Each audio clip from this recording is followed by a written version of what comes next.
uno de los dueños de la corporación favorita, tiene un Ferrari que subastó como por 80 millones en Europa. El Dakar es el Everest. Después de haber estado en la Fórmula 1, el verdadero automovilismo está en el Dakar. Esa es la máxima aventura, es el máximo reto. Esta Fórmula 1 es un tema fashion muy delicadito. El verdadero deporte motor está en el Rally Dakar. Hoy conversamos con Sebastián Guayasamín, un guerrero del desierto cuyas hazañas en el Dakar borran la línea entre el hombre y la leyenda. Sebastián ha competido por 10 años en el Rally Dakar, convirtiéndose en un Dakar Legend, redefiniendo lo que significa desafiar lo imposible. ¿Cómo se conquista lo indomable? ¿Dónde se encuentra el límite entre la perseverancia y la locura? En este diálogo destapamos los secretos del rally más duro del mundo y el espíritu indomable necesario para enfrentarlo. Este es el podcast de Charlie Sebastián. Y ahora, amigos, con ustedes, Sebastián Guayasamín.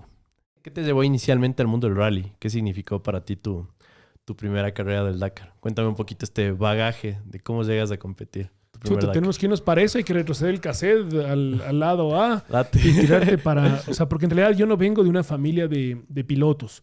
O sea, porque normalmente tú ves, y especialmente en Ambato, y eso que es o en Ibarra, o en Cuenca, o en Loja, que son, no es que el abuelo era el piloto, después el papá o el tío, y bueno, por ahí Desde sales. que habían carros en el Ecuador, los manes corren, ¿no? Hay familias, Claro, literal. claro. Sí, de hecho, cuando habían esas épocas doradas o sea, yo entiendo que no se pagaba impuestos, porque era imposible que haya ese parque automotriz en un país tan pequeño y por eso te aprovechaban el automovilismo y traían unos carrazazos, porque imagínate que se corrían el Ferrari. O sea, hay una historia de uno de los dueños de la corporación favorita que tenía un Ferrari que ahora que lo habían revendido y ahora se subastó como por 80 millones en Europa.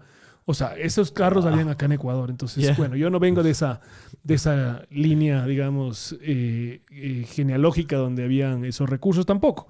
Yo vengo de una familia de abogados, entonces no en mi casa la típica, ¿no? Yo sí me encantaban las motos y en mi época al menos te decían, la moto mejor te doy la pistola. Ya. Porque es un tema siempre peligroso, siempre controversial la moto, controversial. Sí. Entonces, a ver, el Dakar es, si te gusta el alpinismo, es el Everest, o sea, es la prueba máxima, ¿no es cierto? Wow. Si te gusta el tenis, del Roland Garros, si eres ciclista, es del Tour de Francia, o sea, es una cosa...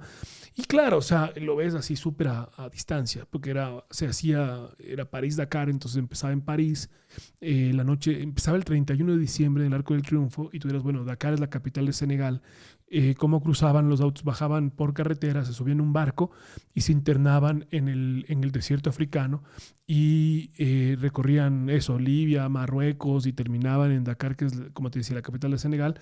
Pero era claro, un evento que era... Ahora las cosas creo que como son con el tema de tecnología es mucho más... Las cosas a veces se sienten más cercano, pero claro, entonces veías por VHS si llegaba algún tipo de señal. Era como surreal verlo, ¿no? Porque justo veías en esta caja que les llamamos tele y en un mundo como desértico que parecía otro planeta, ¿no? Entonces era como justo como que estabas viendo una carrera en el Marte, así, súper... Y además, suponte yo me acuerdo los camiones, que ahora hay, justo desde hace como unos 3 años, el Dakar sacó una nueva categoría que son estos Dakar Classics. Entonces están reviviendo los ¿cómo se llaman? Los autos clásicos, y entre esos vienen los camiones. Y me acuerdo que hay un camión que es el bicéfalo, que es un camión que tiene 2 cabinas adelante y atrás. Entonces el carro se quedaba atascado, tenía 2 motores. La tripulación se cambiaba, se ponía a manejar al otro lado y manejaba de regreso y sacaba el auto. O sea, imagínate esas locuras. Vos ves un carro de estos a no sé si 200, pero 150 kilómetros por hora en el desierto peleando con una moto. Aparte, ahora ya no se hacen menos. Las largadas, antes salían, o sea, se llama la largada americana, que es cuando salen todos a la vez a matarse. Y ver eso es una locura. Entonces, son cosas, claro, que eran súper ajenas y era como qué sé yo, o sea, contarte a la gente que subió a eso, al Everest, que lo ves así, allá. O sea, claro. lindo, todo chévere, pero ¿qué también será? Pero tú ya veías el Dakar cuando eras pequeño, por ejemplo. Muy poco. Obviamente tienes tú esa memoria de haberlo visto. No es que, entonces yo no vengo de una familia de pilotos. No es que algo que soñé desde chiquito, que yo quería soñar el Dakar, como quería ser astronauta, me quería ir a la luna y me terminé yendo a la luna. No es así. O sea, medio como que las cosas se fueron apareciendo en mi camino mientras yo iba desarrollando. Yo creo que lo lindo de de mi profesión y creo que de estas, no sé, a mí me ha tocado viajar por un montón de países y un montón de cosas, por las carreras, por el trabajo, y como que vas abriendo la mente y a pesar de tener 44 años que voy a cumplir este año, todavía no sé qué quiero hacer de mi vida. Entonces ha sido una exploración de algunos temas. Qué interesante, oye. Entonces, claro, fuiste un poco en contracorriente, ¿no? Al final del día nadie hubiera predecido que tú ibas a terminar en esta carrera, como dices tú. Claro, no. Si algo tiene la característica de mi vida es eso, el Contreras, el típico rebelde sin causa, que no, que basta que te digan que no puedes para... ¿cómo que como no puedes? Combustible ¿Cómo que al no carro. Claro, pucha, es como echarle gasolina al ¿cómo se llama? El año viejo, hermano. Pucha, dime que no puedo. Por ahí me voy. ¿Cómo? ¿A mí? Claro. A papá, chéverísimo. Entonces, ¿cómo empieza este bichito en ti? Ya, entonces verás. A ver, todo arranca en realidad. Yo quería siempre la moto, el cadrón, el kart, lo que sea, pero obviamente nunca me dieron. Y mi papá, que es abogado, entiendo que como un juicio que ganaron en una casación, le pagan como una parte de honorarios con un buggy, que en ese entonces se llamaba Honda Pilot, que son haz de cuenta, como un carro de kart con una jaula, como un cuadrón, pero con una jaulita para una persona. Un auto súper divertido que había salido ya desde los 80, estoy hablando de los 90, mediados de los 90. Entonces aparece mi papi, tenía 16 y ahí como que con mi papá le dije, papi, no aguanten, todavía no voy a vender, quedémonos con el juguete que es un juguete súper lindo. Y empezamos a correr con mi papi, medios escapados de mi mamá. Mi papá tiene una plantación de flores. Entonces en la camioneta de las flores metíamos el buggy el Pilot, y nos íbamos a correr los Hard Scramble nacionales, provinciales. Eran carreras de motos que les abrían un pedazo para que puedan ir la categoría de cuadrones y pilots. Entonces ahí arrancamos, como que ahí nace un poco el bicho o ese entusiasmo, digamos, por la velocidad, por la adrenalina. Yo la verdad, a esas edades tal vez, yo ahora que pienso, porque veo muchos pilotos jóvenes que están queriendo ir a la Fórmula 1 y hablo yo también para universidades, para colegios, yo no sé si la verdad es que cuando tú tienes esa edad de los 12, desde los 10, gente que se dedica al tenis desde los 8 años, Sí. yo no sé si realmente es el sueño del niño o del papá. Entonces, Claro, porque no tienes la madurez, ¿no? Para saber si es que realmente lo quieres hacer. Pero en este caso era diferente para ti, ya eras mayor, ¿no? Claro, no era tan mayor, o sea, tenía 16 años. Como que todavía no sé. eres menor, claro. Era guambra todavía. O sea, mi papi, vamos, como que vamos, ahí como que nos convencimos los dos y nos lanzamos a correr. Qué bacán. Y corrían, me acuerdo que los cuencanos, al menos que la categoría de cuadrones y pilots, y nos metían una pizza, los cuencanos eran bravísimos. Yo también tenía 16, corría con gente de 30, 35. Entonces eran mucho más sabios. Pero bueno, así arrancó, digamos, esa es como la primera vez que pruebo realmente un auto como de carreras. Después me fui a estudiar a la universidad en los Estados Unidos porque me gané una beca y no era una beca completa, había que juntar bastante plata todavía y entre las cosas que juntamos fue el Pilot y se vendió. Entonces regresé de la universidad cuando tenía 21, 22 y en ese entonces en el Ecuador se construía el oleoducto de crudos pesados del Ecuador, que era este proyecto petrolero. Y mi mamá era abogada de una de las empresas que trabajaban con ellos y como que me cuadraron un camello ahí, empecé a trabajar. Hablaba yo súper bien inglés o hablo súper bien inglés y había un montón de gringos que eran como los dueños del proyecto, los inversionistas, y necesitaban como alguien que sepa algo de la parte técnica, pero más que nada era que pueda hablar bien inglés y pueda comunicarse. Entonces ahí empecé y ganaba bien y el primer cheque fui y di la letra de la moto. Entonces así... así arrancó. ¿Te acuerdas qué moto era? Claro, Moto. le vendí a un cuidador de una casa que tienen mis papás en Manabí y todavía la veo de vez en cuando. Es una RMX 250. A ver, esto es en el 2004, la moto versión 97, 98, sin papeles también la moto, o sea, todo un relajo. Entonces esa fue la primera moto que compré. Entonces, arranqué con las motos hicimos estos, o sea, se hacen más que nada paseos, pero este tipo hard scramble. O sea, dentro de las motos tienes el motocross, el enduro, el hard scramble y hay diferentes modalidades. Entonces empezamos en este que es como una pista, pero de enduro. Pero claro, era súper difícil porque los chicos con los que yo competía habían empezado solo 6 a los 8 años. Justo. Era difícil agarrarle el ritmo. Y de ahí a dónde me pasé. Me paso, entonces después digo, vamos a ir con el cassette para atrás. De ahí vendí la moto, me compré habían aparecido en el Ecuador, en el mundo salen los cuadrones, estos son unos cuadrones de rally. Porque antes el cuadrón era como de la moto cuatriciclo de 4 llantas, era una moto que se utilizaba más para haciendas, 4x4, y esta era una moto bastante más veloz. Tanto así que llegaron a correr la Vuelta a la República y los rallies nacionales se corrían en la categoría cuadrones y también corrían los autos. O sea, yo me acuerdo haber corrido contra los de Evo que están corriendo ahora. Yeah. Hay una subida que le llama Las Culebrillas que viene desde al norte de Quito, bajas por la mitad del mundo y hay una subida tremenda. Realmente esa subida que era de tierra ahora ya está pavimentada, pero me acuerdo haber corrido yo y hacer casi un súper tiempo comparado con los autos. Entonces ahí como que todo el mundo empezaba, o sea, en esa época todo el mundo empezaba a la misma edad y yo conseguía ya unas mejores posiciones. O sea, ya podía pelear las carreras, segundo, tercero. No iba primero todavía, pero iba ahí. Entonces como que te empiezas a ilusionar en que tienes una cierta habilidad o que te gusta. Yo la habilidad todavía la dejo fuera de la película. O sea, yo creo que recién ahora me siento bastante más cómodo de todo este proceso que era como una lucha, como digo, contra corrientes, porque no es que yo siento que soy un piloto innato o un bendecido de Dios, que el Messi del automovilismo, que como casi que tuviste como el Dalai Lama, viejo, que apareciste por un llamado divino. No, más bien me ha tocado a mí ir desarrollando estas habilidades. Y entonces después de haber hecho el cuadrón, me paso el cuadrón me caí, me acuerdo, por Malchinguí y me fui al hospital, a la clínica Voz Andes y me acuerdo como que dije, no, a ver, tranquilo, para todo esto ya me había casado y también ya cuando te casas ya piensas pensar en hacer una familia. Dije, no, esto está muy peligroso. Y también aparecen en ese entonces los UTVs o los Polaris que les llaman ahora, los Canams, salen también en el mercado nacional. Entonces yo traigo el primer Polaris al Ecuador y yo fregaba para que me dejen correr rally, para que me dejen correr contra los autos, y me fue también que ganábamos categorías generales.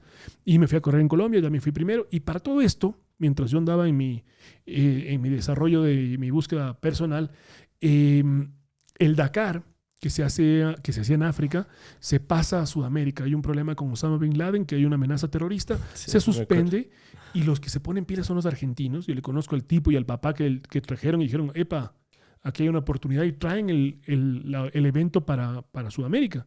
Y es como, o sea, ya te digo, es como que se corre el Tour de Francia, llegó a estar en Lima. Sí, porque sí, es cuando, exacto. Cuando se hizo en Perú en el 2012, entonces ahí dije yo, no tengo que irlo a ver. O sea, como que, y aparte durante el 2008 al 2012 que yo voy a ver en persona como espectador, la afición sí crece más, porque de acuerdo que se transmitía en Fox y había una gran, o sea, todo el mundo veía las noticias del Dakar y había un montón de sudamericanos, entonces las transmisiones en vivo, o sea, ya era más tuyo. Era más cercano, claro. Ya estaba al lado. Entonces como que dije, bueno, en el 2012 me voy a ver el Dakar y me fui a ver. Ya había un piloto ecuatoriano que se llama Willy Malo, desde Cuenca, y venía súper bien en la clasificación general. Yo le voy a ver en la frontera entre Chile y Perú, y él abandona 2 días antes. Entonces como que llegamos, no le vimos, obviamente disfrutamos de la carrera y tal, pero como que ahí nació el bicho y digo, bueno, y si llevo lo que estoy haciendo a este nivel, o sea, me parece raro, o sea, me parece turro más que raro que no haya ningún ecuatoriano. Entonces ahí, así es como llego al Dakar. O sea, un poco como te digo, no es algo que yo busqué toda mi vida. Claro, planeaste hace 20 años, dijiste, voy a estar en el Dakar. Sí, no. Pero me gusta la aventura. O sea, yo creo que al fin del día el Dakar lo que tiene es ese sentido del descubrir, del poder, el desafío, de poder, o sea, imagínate que es una carrera nosotros estamos recorriendo 10,000 kilómetros en 15 días y ningún día sabes por dónde va a ir la carrera. Te dicen 5 minutos antes, se te prende la tablet, que ahora es una hoja o sea, antes era un libro, ahora es una tablet, esa tablet se prende 5 minutos antes de salir, y ahí recién tienes una noción de más o menos por dónde va a ir la carrera, qué es lo que va a pasar. Entonces yo creo que el espíritu de este Dakar, y justo estuve viendo un podcast recién de Fernando Alonso, se llama High Performance el podcast, si lo quieren ver. El tipo dice que después de haber estado en la Fórmula 1 y haber hecho un montón que el verdadero automovilismo está en el Dakar. O sea, que esa es la máxima aventura. O sea, que es el máximo reto. Dice que esa Fórmula 1 es un tema fashion, que es así muy, muy, muy, como digo, muy delicadito. pero que el verdadero deporte motor está en las 24 horas de Le Mans y en el Rally Dakar. Es que ahí se prueban más como habilidades, muchos aspectos de resiliencia humana, creo, ¿no es cierto? Tienes que ser un ser humano y un deportista mucho más completo para poderte desempeñar en el Dakar. Y nos vas a contar un poco más adelante de esto. Ahora, entiendo que tuviste una evolución un poco tardía, por así decirlo, en el deporte tuerca. Y me parece súper interesante que hayas empezado con las motos, ¿no? Luego los cuadrones y finalmente los autos y luego los se llaman UTVs, ¿no es cierto? Sí, tienen varios términos. Hoy por hoy la categoría se llama SSB, que hay ciertos lugares donde se les llama side by side, que son estos side by side o UTVs más o menos. Que claro, al ojo de un ecuatoriano promedio podríamos decir que es lo que alguna vez conocimos como un buggy, ¿no? Exactamente. Sí, para que la gente medio se ubique. Claro, empezaste en un buggy y a la final... No, o sea, a ver, entonces, ¿qué pasó? Me dedico yo para todo esto tenía una empresa. Okay. Una empresa, después de haber trabajado en la empresa petrolera, me pongo una empresa de provisión de insumos para las petroleras. Y hasta ahorita tengo el negocio. Entonces, esto también es importantísimo porque me dio las habilidades de poder gerenciar un proyecto como el que tengo ahora, un proyecto deportivo, pero que tiene un montón de aspectos de empresa. Entonces también tienes que saber manejar esos recursos para poder que tenga una longevidad del proyecto. Entonces me fui a ver el Dakar en el 2012, regresé y para todo esto le conocí en un campamento en ese 2012 a un amigo argentino que corría de copiloto en un Polaris, justamente en un buggy, y me dijo: Sebastián, olvídate, esto es durísimo, estos autos no caminan nada, tienen un tanque gigantesco de combustible, los camiones te pasan por encima, si quieres correr realmente tienes que hacerlo en auto. Entonces con esa idea regresé acá. Le presenté el proyecto a mi primer auspiciante, que es mi esposa, y le dije: ve, hijita, tengo estas ideas de correr. Y me dijo: bueno, siempre y cuando, o sea, obviamente, primero date cuenta, mírate al espejo, no tenemos la plata ni de cerca para soñar en esto, pero si lo quieres hacer, yo te apoyo, pero tiene que ser un proyecto sustentable. Entonces, ¿te acuerdas de la cifra? ¿Cuánto necesitabas para correr el primer Dakar? El primer Dakar necesitábamos conseguir $200,000. Eso era lo que yo tenía en la mente. La inscripción vale $50,000. Entonces es... Y eso que estamos hablando de Latinoamérica, ¿no? O sea, ya estaba acá. Claro, ya estaba acá. Entonces, ya te digo, entonces dije, bueno, hay una categoría de autos de estándar y ahí fui a presentar el proyecto a la gente de Toyota, que son los que fueron como mi primer auspiciante. Y aparte, digamos, Toyota tenía una buena familiaridad con el evento. Entonces, como que también vieron, tal vez no sé, vieron la ilusión que tenía yo y me dijeron: ve, Sebastián, ok, te vamos a colitar, te vamos a poner, te vamos a ayudar con el auspicio para que puedas ir. Pero ellos me cubrían como que una cuarta parte de lo que se necesitaba. Y entonces dije: bueno, ok, gracias, pero todavía no firmemos nada. Como que hagamos un acuerdo de caballeros de que me van a apoyar. Y ahí es cuando yo dije: y me voy a probar el Ruta 40 en Argentina, porque será como en el Dakar tú tienes diferentes pruebas que son, de hecho tú no puedes solo decir, bueno, yo mando la plata y voy a correr el Dakar, tú tienes que postular para correr el Dakar. Entonces ellos hacen una selección dependiendo de tus habilidades, porque también un piloto que no tiene idea del Dakar se mete y es un riesgo, claro, porque tú te puedes... o sea, imagínate un tipo que está recién aprendiendo a manejar un camión, que se mete a correr el Dakar y se va contra un pueblo y atropella 5 personas. O sea, puede ser... y además la organización, esto es como un tren. Entonces, durante la carrera tienen que tener un rebañito medio armado que la gente, el que se va quedando atrás, es un problema. Tienen que ir a gastar en helicópteros, ambulancias, rescate médico. Entonces, intentan manejarlo a través de estas postulaciones y de hecho hubo un piloto ecuatoriano que quería correr este año, que es muy bueno, pero muy bueno, y le negaron la inscripción. Wow. Cada categoría tiene diferentes estándares. Hay pilotos que tienen, o sea, hay categorías, las motos son las más peleadas, los camiones son las menos peleadas, dependiendo de la demanda que tengan todos los años. Entonces, tú para poder postular tienes que haber hecho una carrera avalada por la FIA y yo no había hecho ninguna carrera avalada por la FIA. Fui a Argentina a correr el Ruta 40 y en esa competencia, que era un medio Dakar, hay también para medir la peligrosidad de la carrera, porque también eso hay que ver. O sea, yo creo que por muchas ganas que tengas de subirte al Everest, anda a hacer el chimborazo, mira cómo te sientes, cómo ves si es peligroso, para que... Yo ya también estaba casado, y también ya, o sea, también tienes otras responsabilidades y otro pensamiento, de decir, bueno, ok, ¿hasta dónde quiero jugarme la vida? Voy a probar en Argentina. Fui a Argentina y el premio que había en Argentina era se llama el Dakar Challenge. Entonces, es el mejor novato, o sea, sacando a los que ya han corrido un montón de años, entre los que quieren ir a correr el Dakar, ¿cuál fue el mejor? Le regalan la inscripción para el año siguiente. Wow. Entonces, fuimos, se nos alinearon los planetas como todo en la vida, o sea, tienes las ganas, pero la oportunidad cuando se presenta tienes que estar ahí primerito para que te toque. Me acuerdo una etapa que estaba haciendo súper mal clima, un montón de gente abandonó, nosotros tercos y obstinados seguimos avanzando y nos ganamos el Dakar Challenge en Argentina, y ese es un cheque. De hecho, es un cheque literal así grandote que dice válido para la inscripción del Rally Dakar 2014, entonces 2012, 2014, y no lo puedes cambiar para otro Dakar. Entonces, esto era junio, regresé, ya hablé con Toyota, ok, listo, sí que nos vamos al Dakar, porque tengo aquí la inscripción, presten el billete, y empezamos a buscar y conseguimos el presupuesto. De hecho, ahí viene la parte empresarial. Yo para entonces lo que dije, bueno, a ver, hicimos una empresa con accionistas, con gente que invirtió en el proyecto en su momento desde el inicio, y con lo cual compramos los activos de la empresa, el camión, el auto de carreras y demás, y obviamente a esa gente después ya se le pagaron sus réditos, recuperaron la plata, los auspiciantes muchos siguen con nosotros. Entonces, así digamos, volviendo a la pregunta inicial, después de esta media hora de respuesta, es ¿qué sentí? Que me estaba enfrentando a lo desconocido. O sea, yo tenía las ganas, o sea, lo que sabía que podía controlar en mis manos era todo hasta la grilla de partida.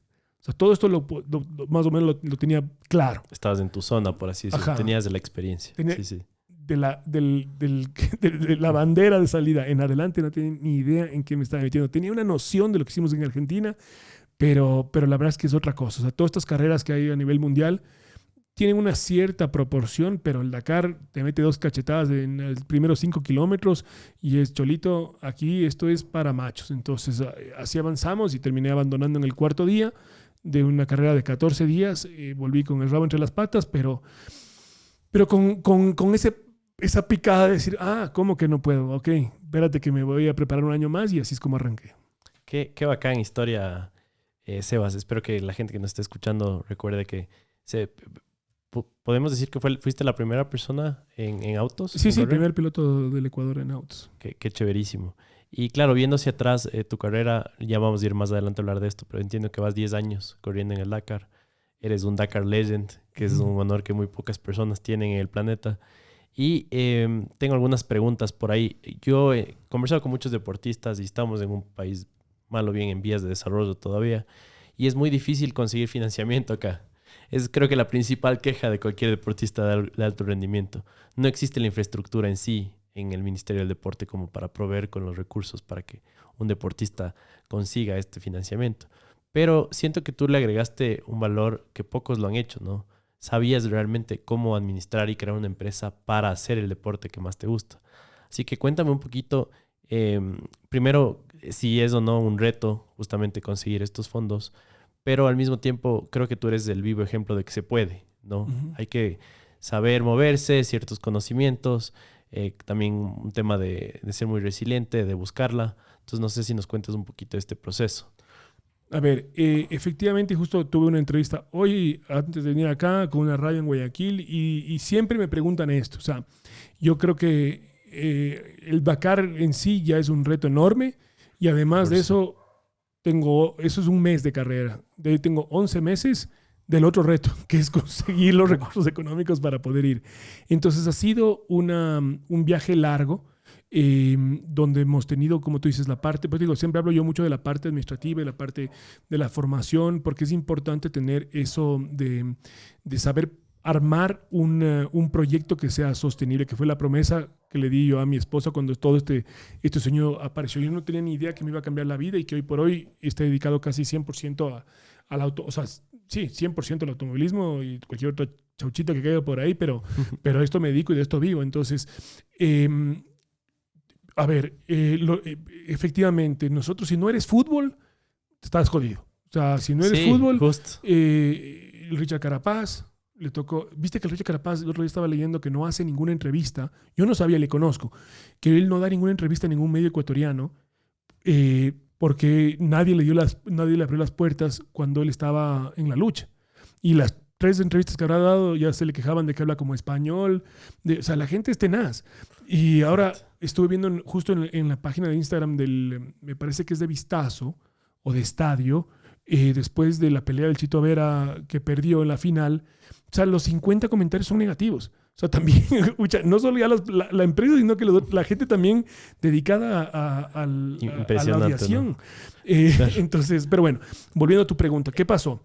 La gestión para conseguir los recursos para un deporte que no es el fútbol es súper complicado. O sea, lamentablemente, yo creo que hay yo creo que tenemos que todos como que concientizarnos, y esto es como cuando hubo la ley de comunicación, que decían, a ver, los canales tienen que tener tanto porcentaje del día de programas culturales, lo mismo decir, a ver, los programas deportivos, para sacar su licencia de difusión, tienen que dedicarle la mitad del programa a otros deportes que no sea el fútbol, porque todo está apuntado a que el fútbol siga siendo ese deporte que le tiene de cierta forma hasta cegada a la gente, porque... Sí. Y, no sé, a mí me gusta el fútbol. Yo sí juego fútbol o sea, sí voy a ver a la selección y si se puede, todo lo que tú quieras. Pero yo que lucho, digamos, en un mercado, ¿no es cierto? Digamos que tú quisiste sacar tu bebida energética, pucha, estás peleando con estas multinacionales, es difícil abrirte el mercado, entonces sí te genera una cierta frustración. Entonces volvamos al tema. Conseguir los recursos para un deporte que no es tan popular es súper complicado. Y durante este camino hemos hecho varias alternativas y varias maniobras para poder conseguir justificarle al cliente su inversión. Creo que esa es la parte más importante cuando pensamos en levantar auspicios. Es decir, a ver, ¿qué puedo hacer yo para que ese señor me dé $1? ¿Cómo yo le devuelvo 2?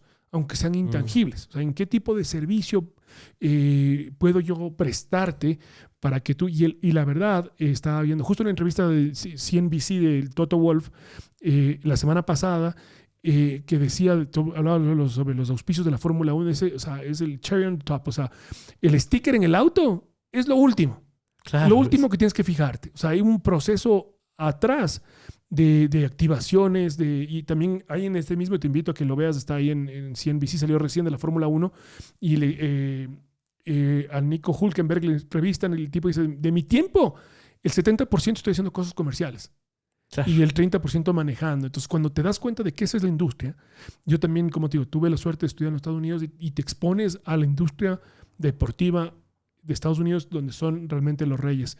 Y hay todo un tema de que tú tienes que entender que esto es un entretenimiento. Entonces, cómo te vas a difundir la parte del entretenimiento, cómo te vas a exponer. Y en base a eso también, como yo no soy experto, entonces cuando yo me siento que soy la persona que más tiene que saber, me tengo que rodear con gente que sabe. Entonces, en base a eso, empezamos a construir también la parte, el personaje, ¿no es cierto? O sea, cómo... y después, bueno, después firmé para Chevrolet, ya te voy a contar la historia. Pero había todo un equipo de trabajo que me acomodaba cómo tengo que vestirme, cómo tengo que hablar, cómo tengo que pararme. O sea, hay un proceso grande o sea, de convertirte en este deportista de alto rendimiento, pero además tienes que tú saber, o sea, y tú ves ahora los atletas tienen que tener TikTok, o sea, que tiene que ver el atleta con el TikTok o con el Instagram o con las historias o con los bailes, pero es más o menos a donde te empuja la sociedad para que te vuelvas notorio. Entonces, sí es un tema difícil. Lo más importante, como te digo, es poderles tener claro el negocio, qué le interesa al cliente, qué le gustaría sacar de un auspicio, con qué se siente él satisfecho, porque cada cliente es diferente. Hoy tenemos cerca de 10 auspiciantes para el Rally Dakar.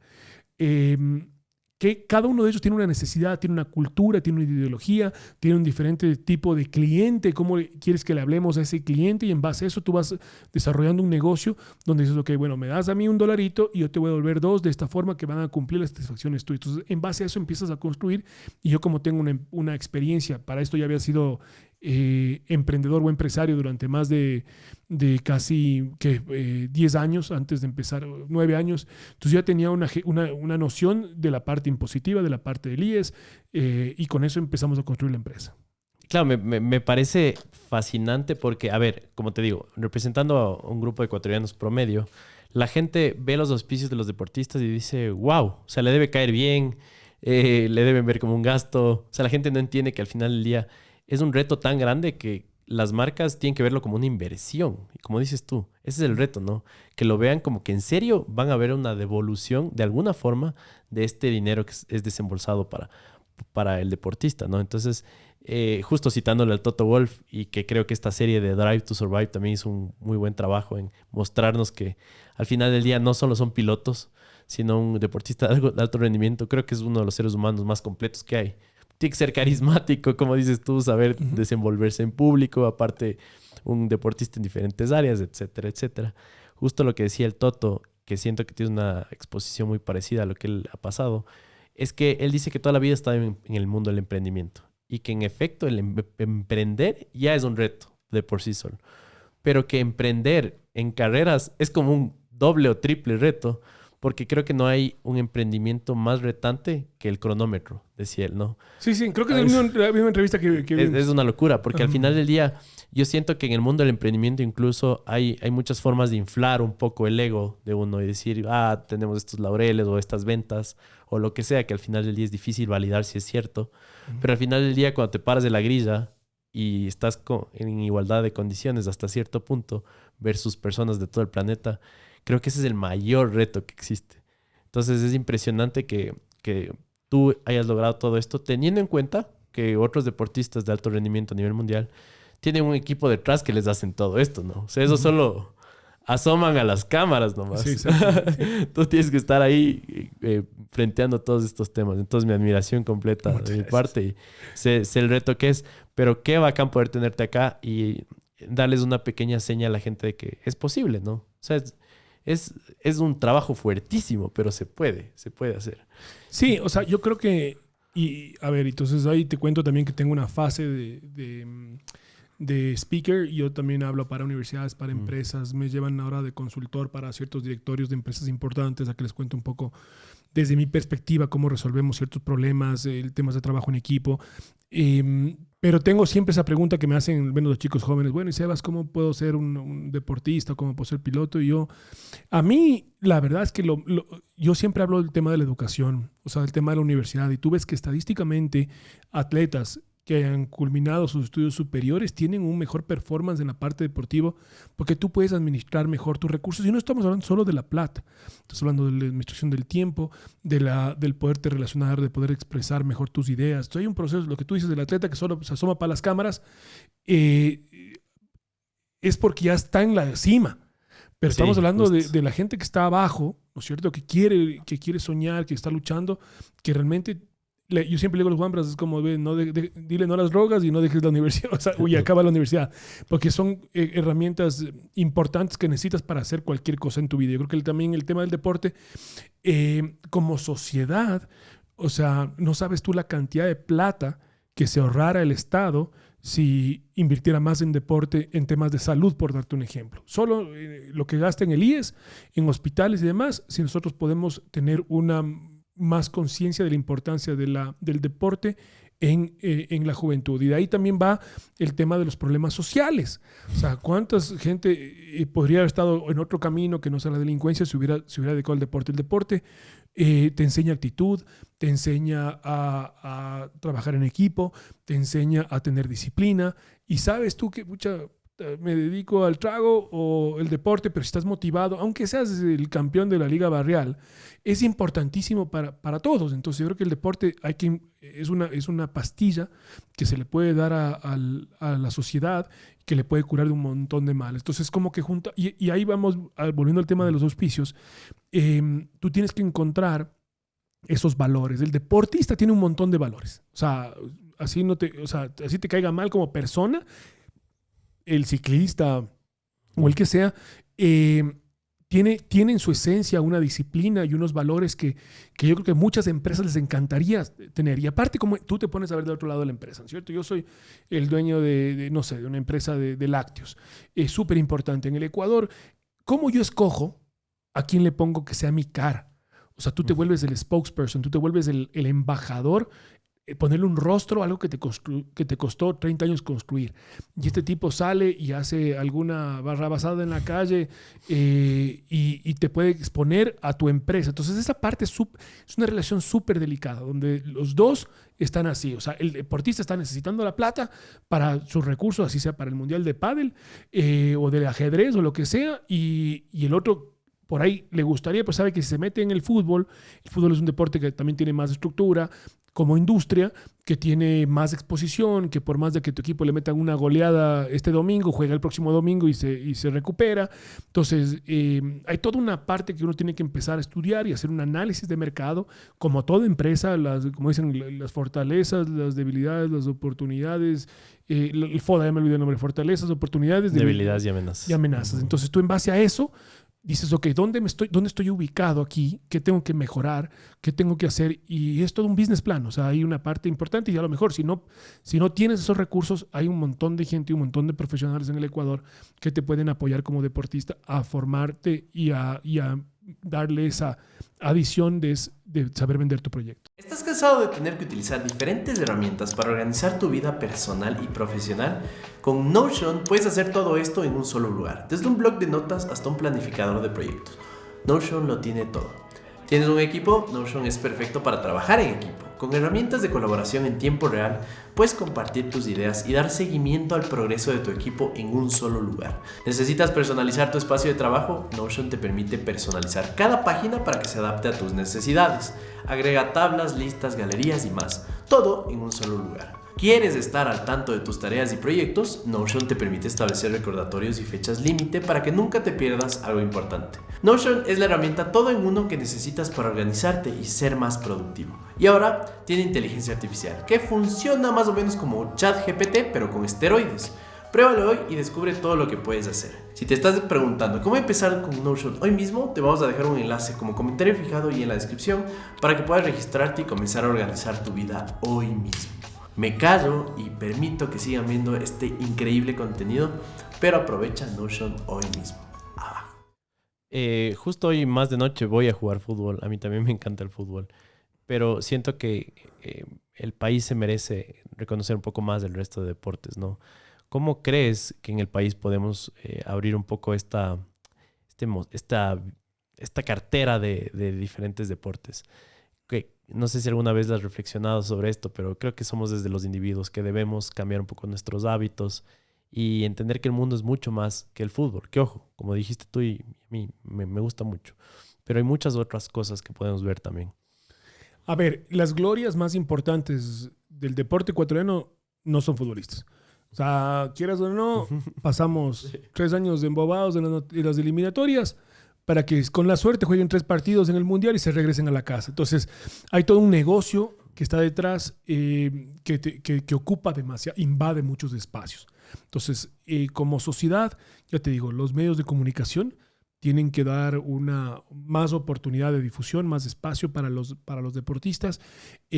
La parte de la organización también es un tema. Siempre escuchamos escándalos de las federaciones. O sea, dices, ok, bueno, voy a invertir, pucha, pero están armando relajo en la Federación del Ciclismo y mejor no invierto. Entonces, difusión, profesionalizar, o sea, que los deportistas también, al menos en el automovilismo, hay muy buenos pilotos, pero no sé si tienen ese compromiso de dedicarse realmente 100% a esto. En otros deportes como atletismo, sí tienen mucha dedicación, pero les falta el otro componente, tal vez esa parte empresarial. Entonces, como que ayudarnos, pero efectivamente es lo que consumimos. O sea, al fin del día, el que paga por todo esto, porque nada es gratis, o sea, nadie ve televisión, o sea, que el Real Madrid esté jugando, prende la televisión, Real Madrid, eso no es gratis, alguien está pagando esa factura.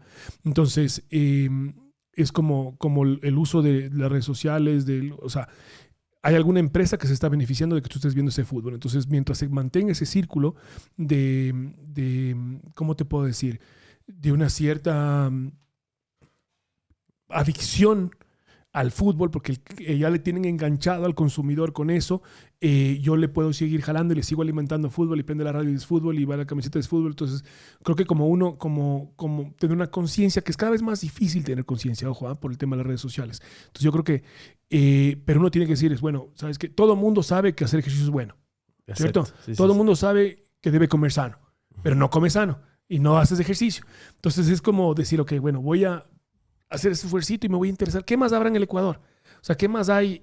La pandemia estuvo chévere porque se desarrolló muchos temas de deportes, de ciclismo, de la gente que buscaba el deporte outdoor, como esa oportunidad de salir a pasear sin mascarilla. Entonces, no sé, creo que es muy grande el problema, muy grande la respuesta también. Pero hay que empezar por uno y ver que podemos tal vez interesarnos, ver a nuestros hijos. Y ahora que soy padre, decir, bueno, a ver, prueba este deporte, involucrarte más y ver si es que por ahí se pueden generar más recursos, que es lo que estamos buscando también para esos deportistas. Oye, Sebas, regresando al tema de las carreras, como te comenté hace un rato, para la gente que no sepa, Sebas va 10 años corriendo el Dakar, la carrera, el Everest del deporte tuerca, como tú mismo lo decías. Pero fue interesante tus inicios, siento que fueron muy difíciles y no para todos, porque si uno ve tu track record y empieza a ver tu historial, es como en tu primer año te retiras. Entiendo que de los primeros 5 años creo que te retiraste 4.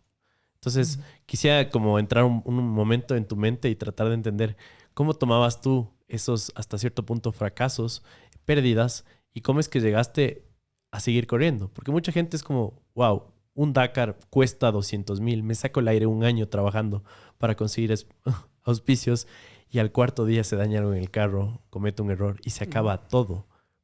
¿De dónde proviene esta motivación o cómo funciona tu cerebro para volver a hacer lo mismo el próximo año? A ver, es eso. Por un lado, creo que es ese ser una persona que va contra la corriente. O sea, si lo facilito es abandonar, lo facilito es no intentarlo.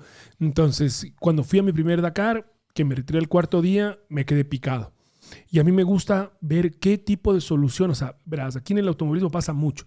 Tú ves las entrevistas a los pilotos de rally, que lo primerito que hacen cuando tienen una mala etapa, le echan la culpa al clima, le echan la culpa al copiloto, le echan la culpa. A mí me encanta echarme la culpa a mí mismo. O sea, yo soy siempre el primer responsable de todos mis errores. O sea, no es ando buscando a nadie. Entonces yo digo, a ver, bueno, ¿qué hice yo para encontrarme en esta situación? ¿Qué puedo hacer yo para mejorar? Entonces lo tomo como como retroalimentación. Y como un desafío personal. O sea, yo puedo. O sea, yo, bueno, ya fracasé en mi primer intento. No sé si fracasé porque el objetivo del primer Dakar era salir. Ya, entonces, perfecto. Lo que vinimos a hacer, lo logramos. Ahora que no, entonces ahí empiezas y te planteas otra meta. Y bueno, ok, tengo que terminar.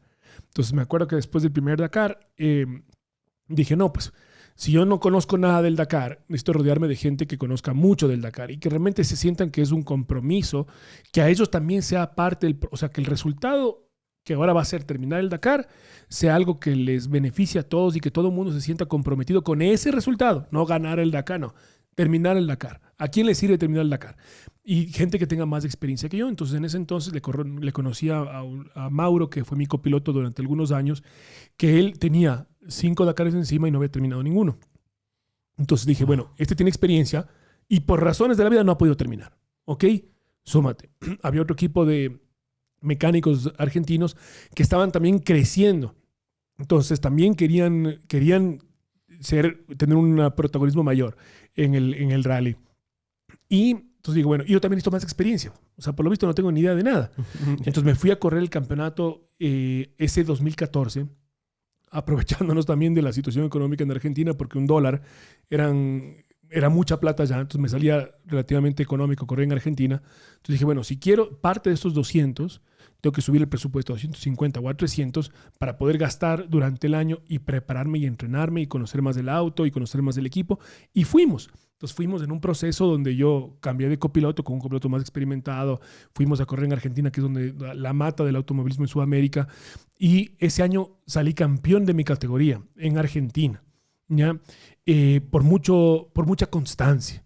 Porque como las carreras hay que estar en todos los eventos, o sea, hay que hacer el esfuerzo. No necesariamente eres el más rápido ni el mejor piloto, pero si eres el más constante, lo vas a lograr. Entonces me acuerdo que salí feliz, festejé el campeonato argentino de la categoría T2, que era como la categoría estándar, y dije, no, pues ya tengo nuevo equipo, tengo nuevo copiloto, necesito un mejor auto. Entonces ese año 2014 me pasé buscando autos y mandé a construir un auto en Chile.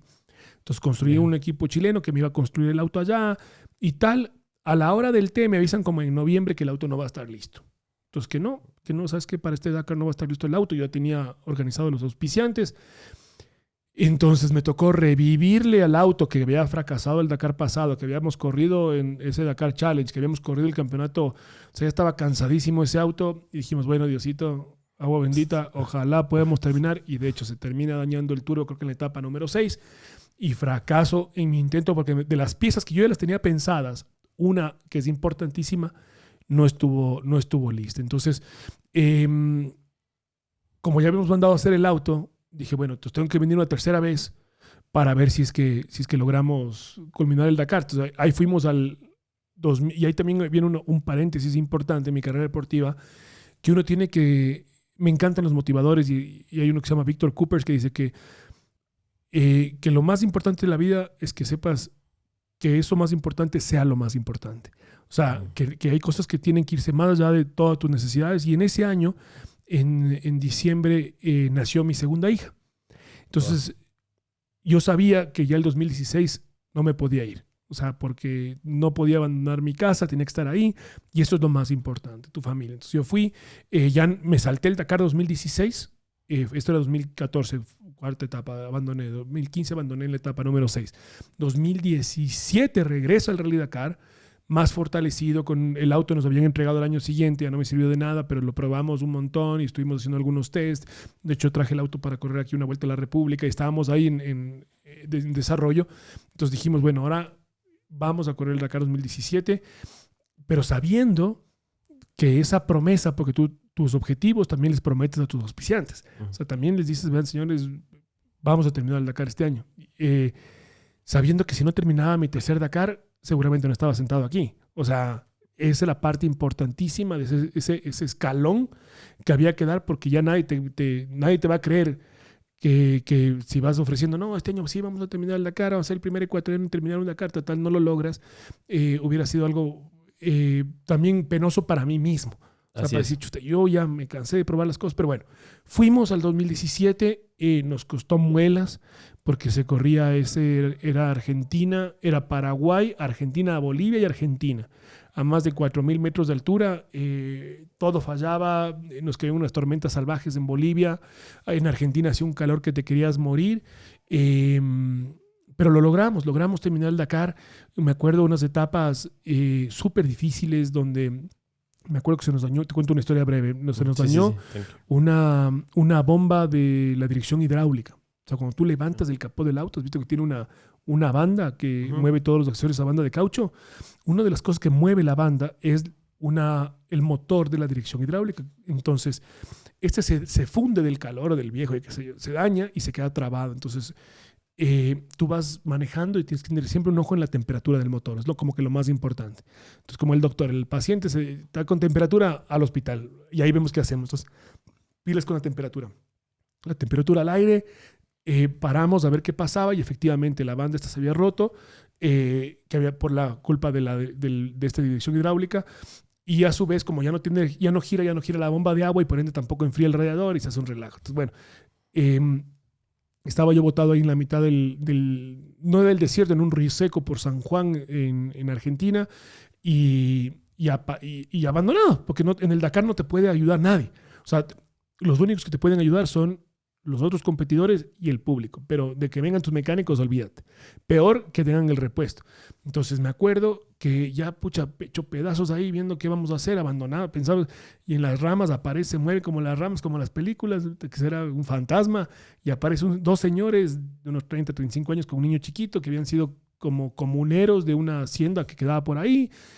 Vinieron, ¿qué pasa? Le digo, pucha, el camión iba por otro trayecto hacia el siguiente campamento, entonces le llamamos por el satelital, no me acuerdo, el escudero, el Juan Escudero, Juancito, estamos con este problema, ustedes tienen ese repuesto, por favor, déjenmelo en algún lugar en la carretera, creo que lo habían dejado en una comisaría de la policía. Estos señores fueron a ver una moto, nos llevaron con la moto al pueblo, trajeron el repuesto, reparamos. En la mitad, llegamos a las 7 de la mañana, terminamos la carrera y tenía que salir a las 8 de la mañana. O sea, llegué, 4 cafés, 2 chilazos, a subirse al auto y volver a correr. Entonces, pero hacía los puñetes, terminamos el Dakar 2017. Me acuerdo que después del Dakar no sé si dormí 20 horas, 25 horas, alguna estupidez así del desgaste que tenía. ¿Y qué es lo que pasa? Uno viene también hablando de lo que tú me hablábamos antes, el tema económico.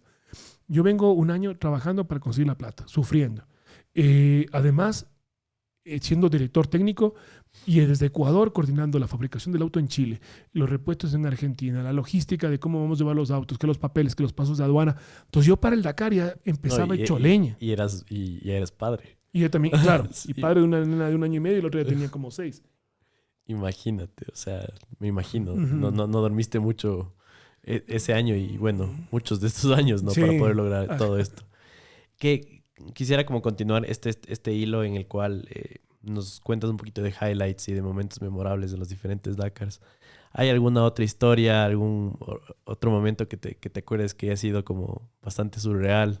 Que ahora que ves hacia atrás dices, no sé cómo lo logré, sea porque conociste a alguien, tuviste algún daño del motor, no sé si te acuerdas de algún otro momento. A ver, este año de hecho sacamos una miniserie Yeah. que está filmada entera, de hecho se pasó por Gamavisión, este domingo sale, porque como que sacamos la primera parte de los 10 años y ahora vamos a empezar con las otras partes de los 10 años que empieza este fin de semana. Entonces, desde marzo, abril van a poder seguir viendo los capítulos. Y la verdad es que cada Dakar es para escribir un libro, porque cada locura que te pasa, cada cosa que vives, son realmente de locos. De ahí te cuento la siguiente, siguiendo el mismo hilo conductor, 2017 logramos terminar el Dakar.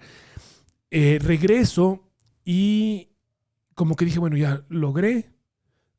Para entonces en Ecuador había una restricción para la importación de vehículos. Entonces todas las empresas grandes como Toyota que importaban autos les habían puesto un cupo. Entonces si tú importabas, qué sé yo, Me acuerdo. Sí. 1,000 autos, no, al año siguiente usted solo va a poder importar 500. Y al año siguiente 250. Entonces restringieron mucho la importación y dije, bueno, cholitos, Toyota se acabó, no pasa nada, muchachos, yo dije, bueno, me voy a retirar.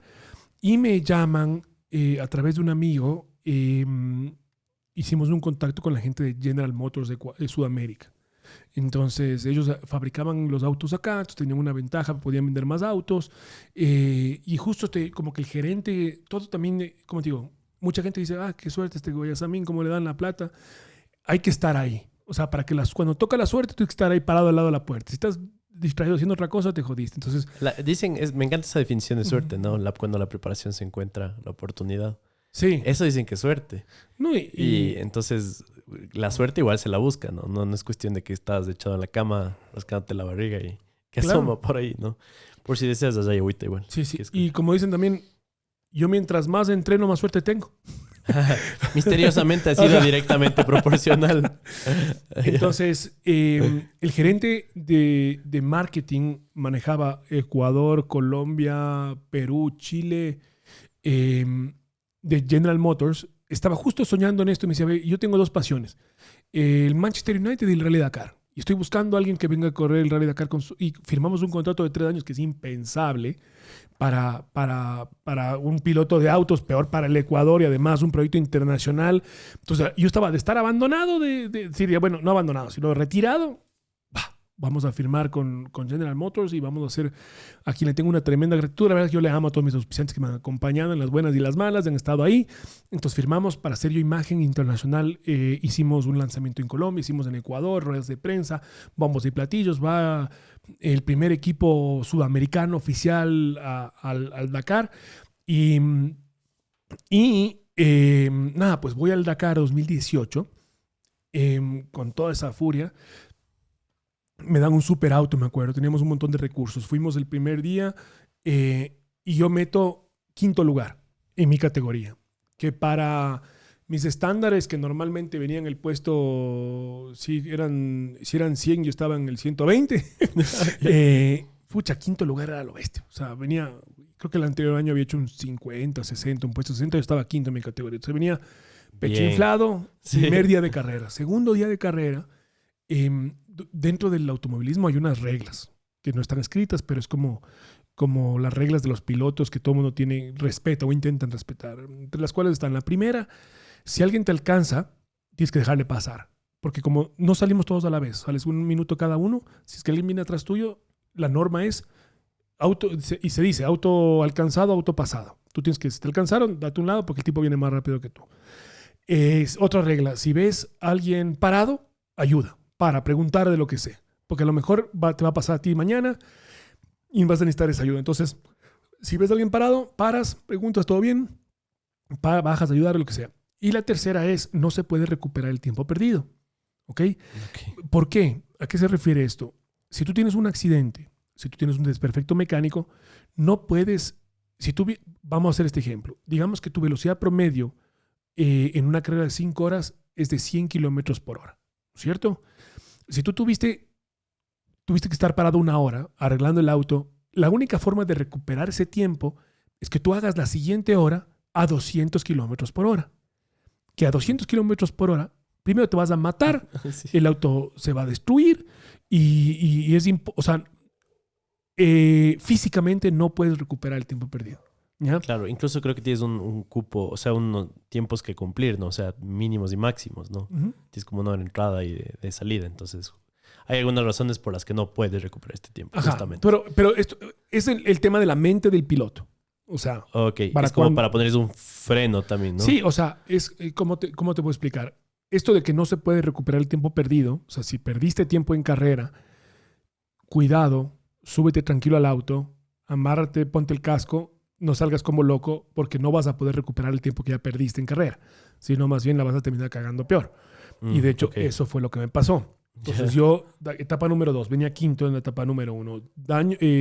Tenemos un desperfecto mecánico, me demoro 2 horas 1 hora y media, 2 horas en arreglar. Mientras tanto vos ves que los carros te pasaban y vos dices, bueno, me subí, me olvidé de esa regla, me puse el casco, me até, el Mauro no sé si venía medio atándose, súbete rápido, vámonos. Y de donde tuve el problema mecánico, 8 kilómetros después, por andar como bestia, me salto, no veo un corte de la duna. Un corte es como que el piso de repente se corta en el desierto, ¿no? Entonces no alcancé a ver, volé 4 metros, me pego de frente, ¡pah! Caigo, súper, o sea, fue un golpe fuerte, lo sentí en la espalda.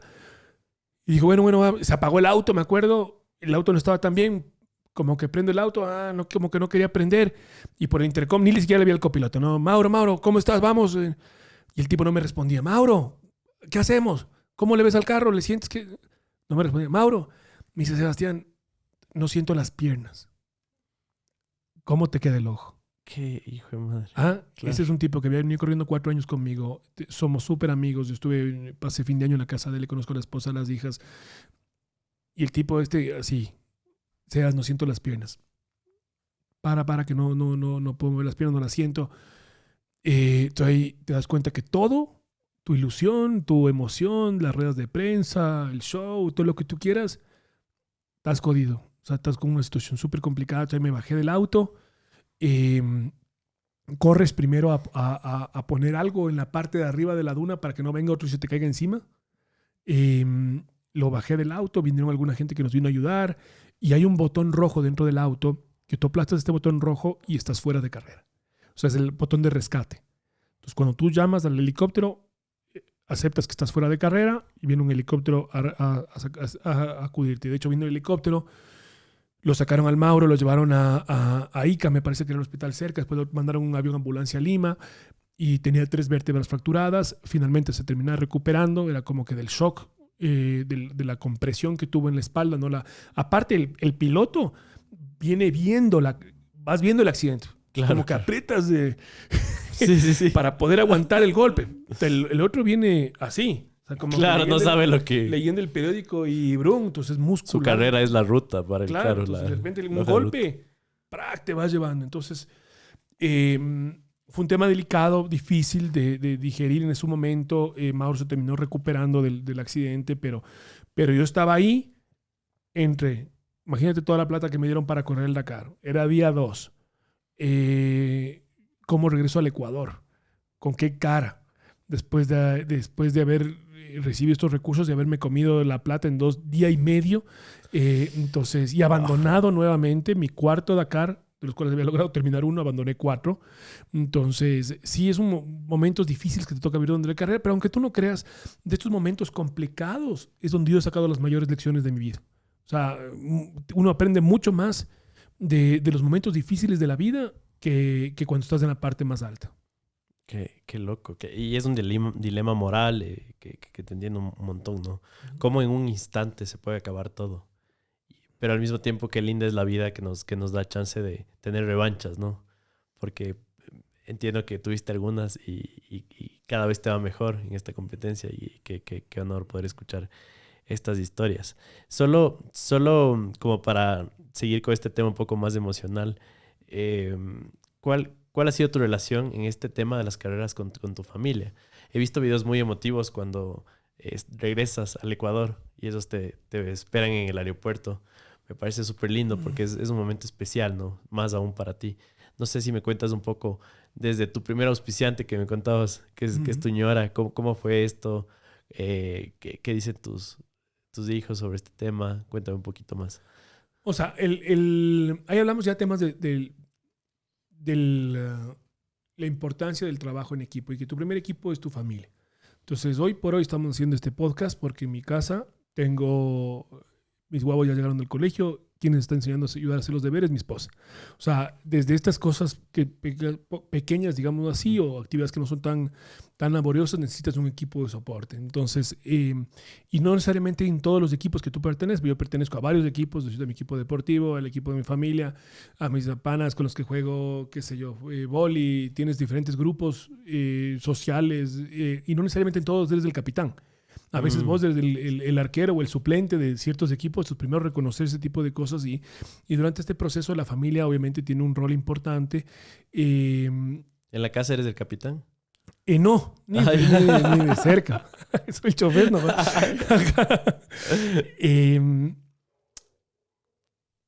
La parte más difícil de mi carrera deportiva es justamente eso, desapego a la familia, porque los viajes son largos. Claro, del año, ¿cuánto tiempo podrías decir que estás junto a ellos?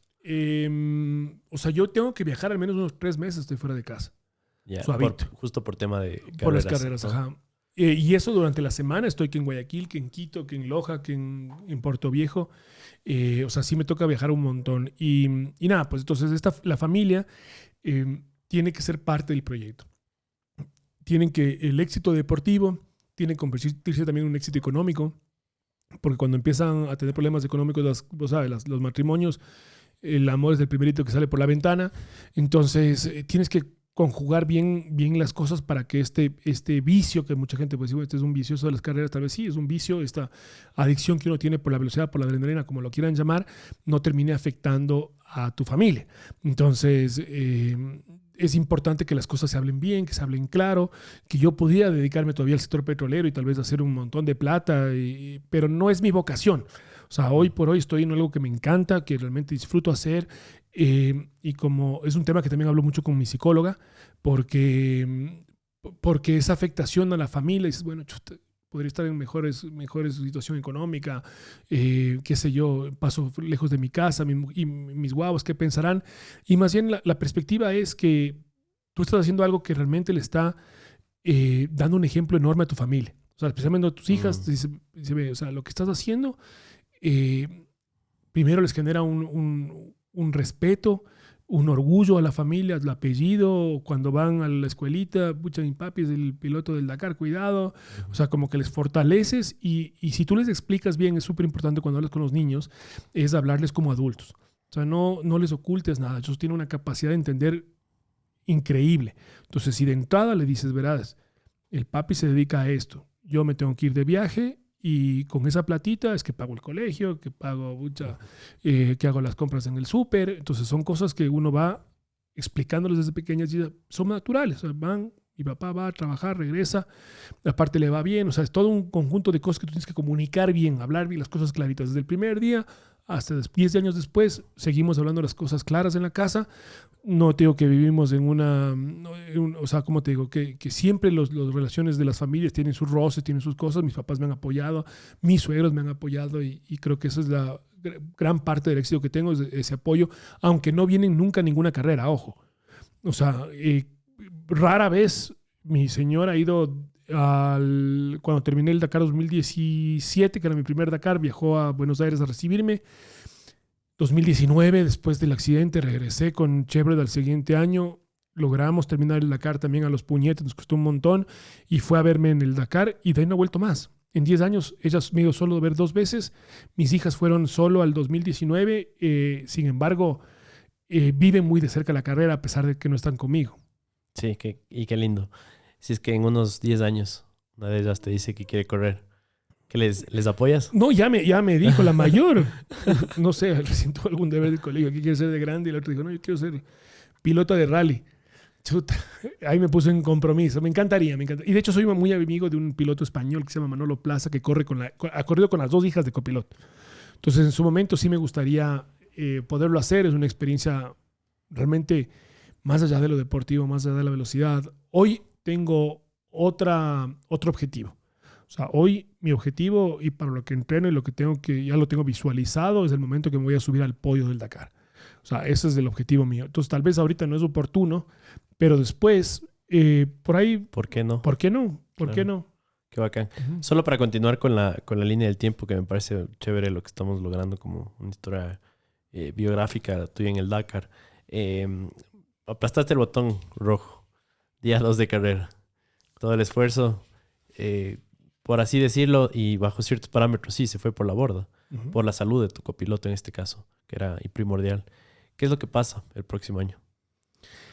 Próximo año regreso con el rabo entre las patas otra vez, o sea, no es el próximo año, porque el Dakar empieza, es las 2 primeras semanas de enero. Sí. ¿Qué es lo que va a pasar ese año? Claro. Por suerte, mis queridos patrocinadores se quedaron obviamente apenados por lo que pasó, pero igual con mucha confianza en el proyecto. O sea, teníamos un contrato igual que el contrato establece que esas cosas pueden pasar. Entonces tampoco se podían bajar de la camioneta, digamos así, pero no es un tema de contractual, sino es un tema del ser humano, de decir, a ver, nos metimos en esto, yo sabía en el riesgo que se metían, nos caímos todos, ok, ¿cómo nos vamos a ir levantando? ¿Cómo vamos a hacer?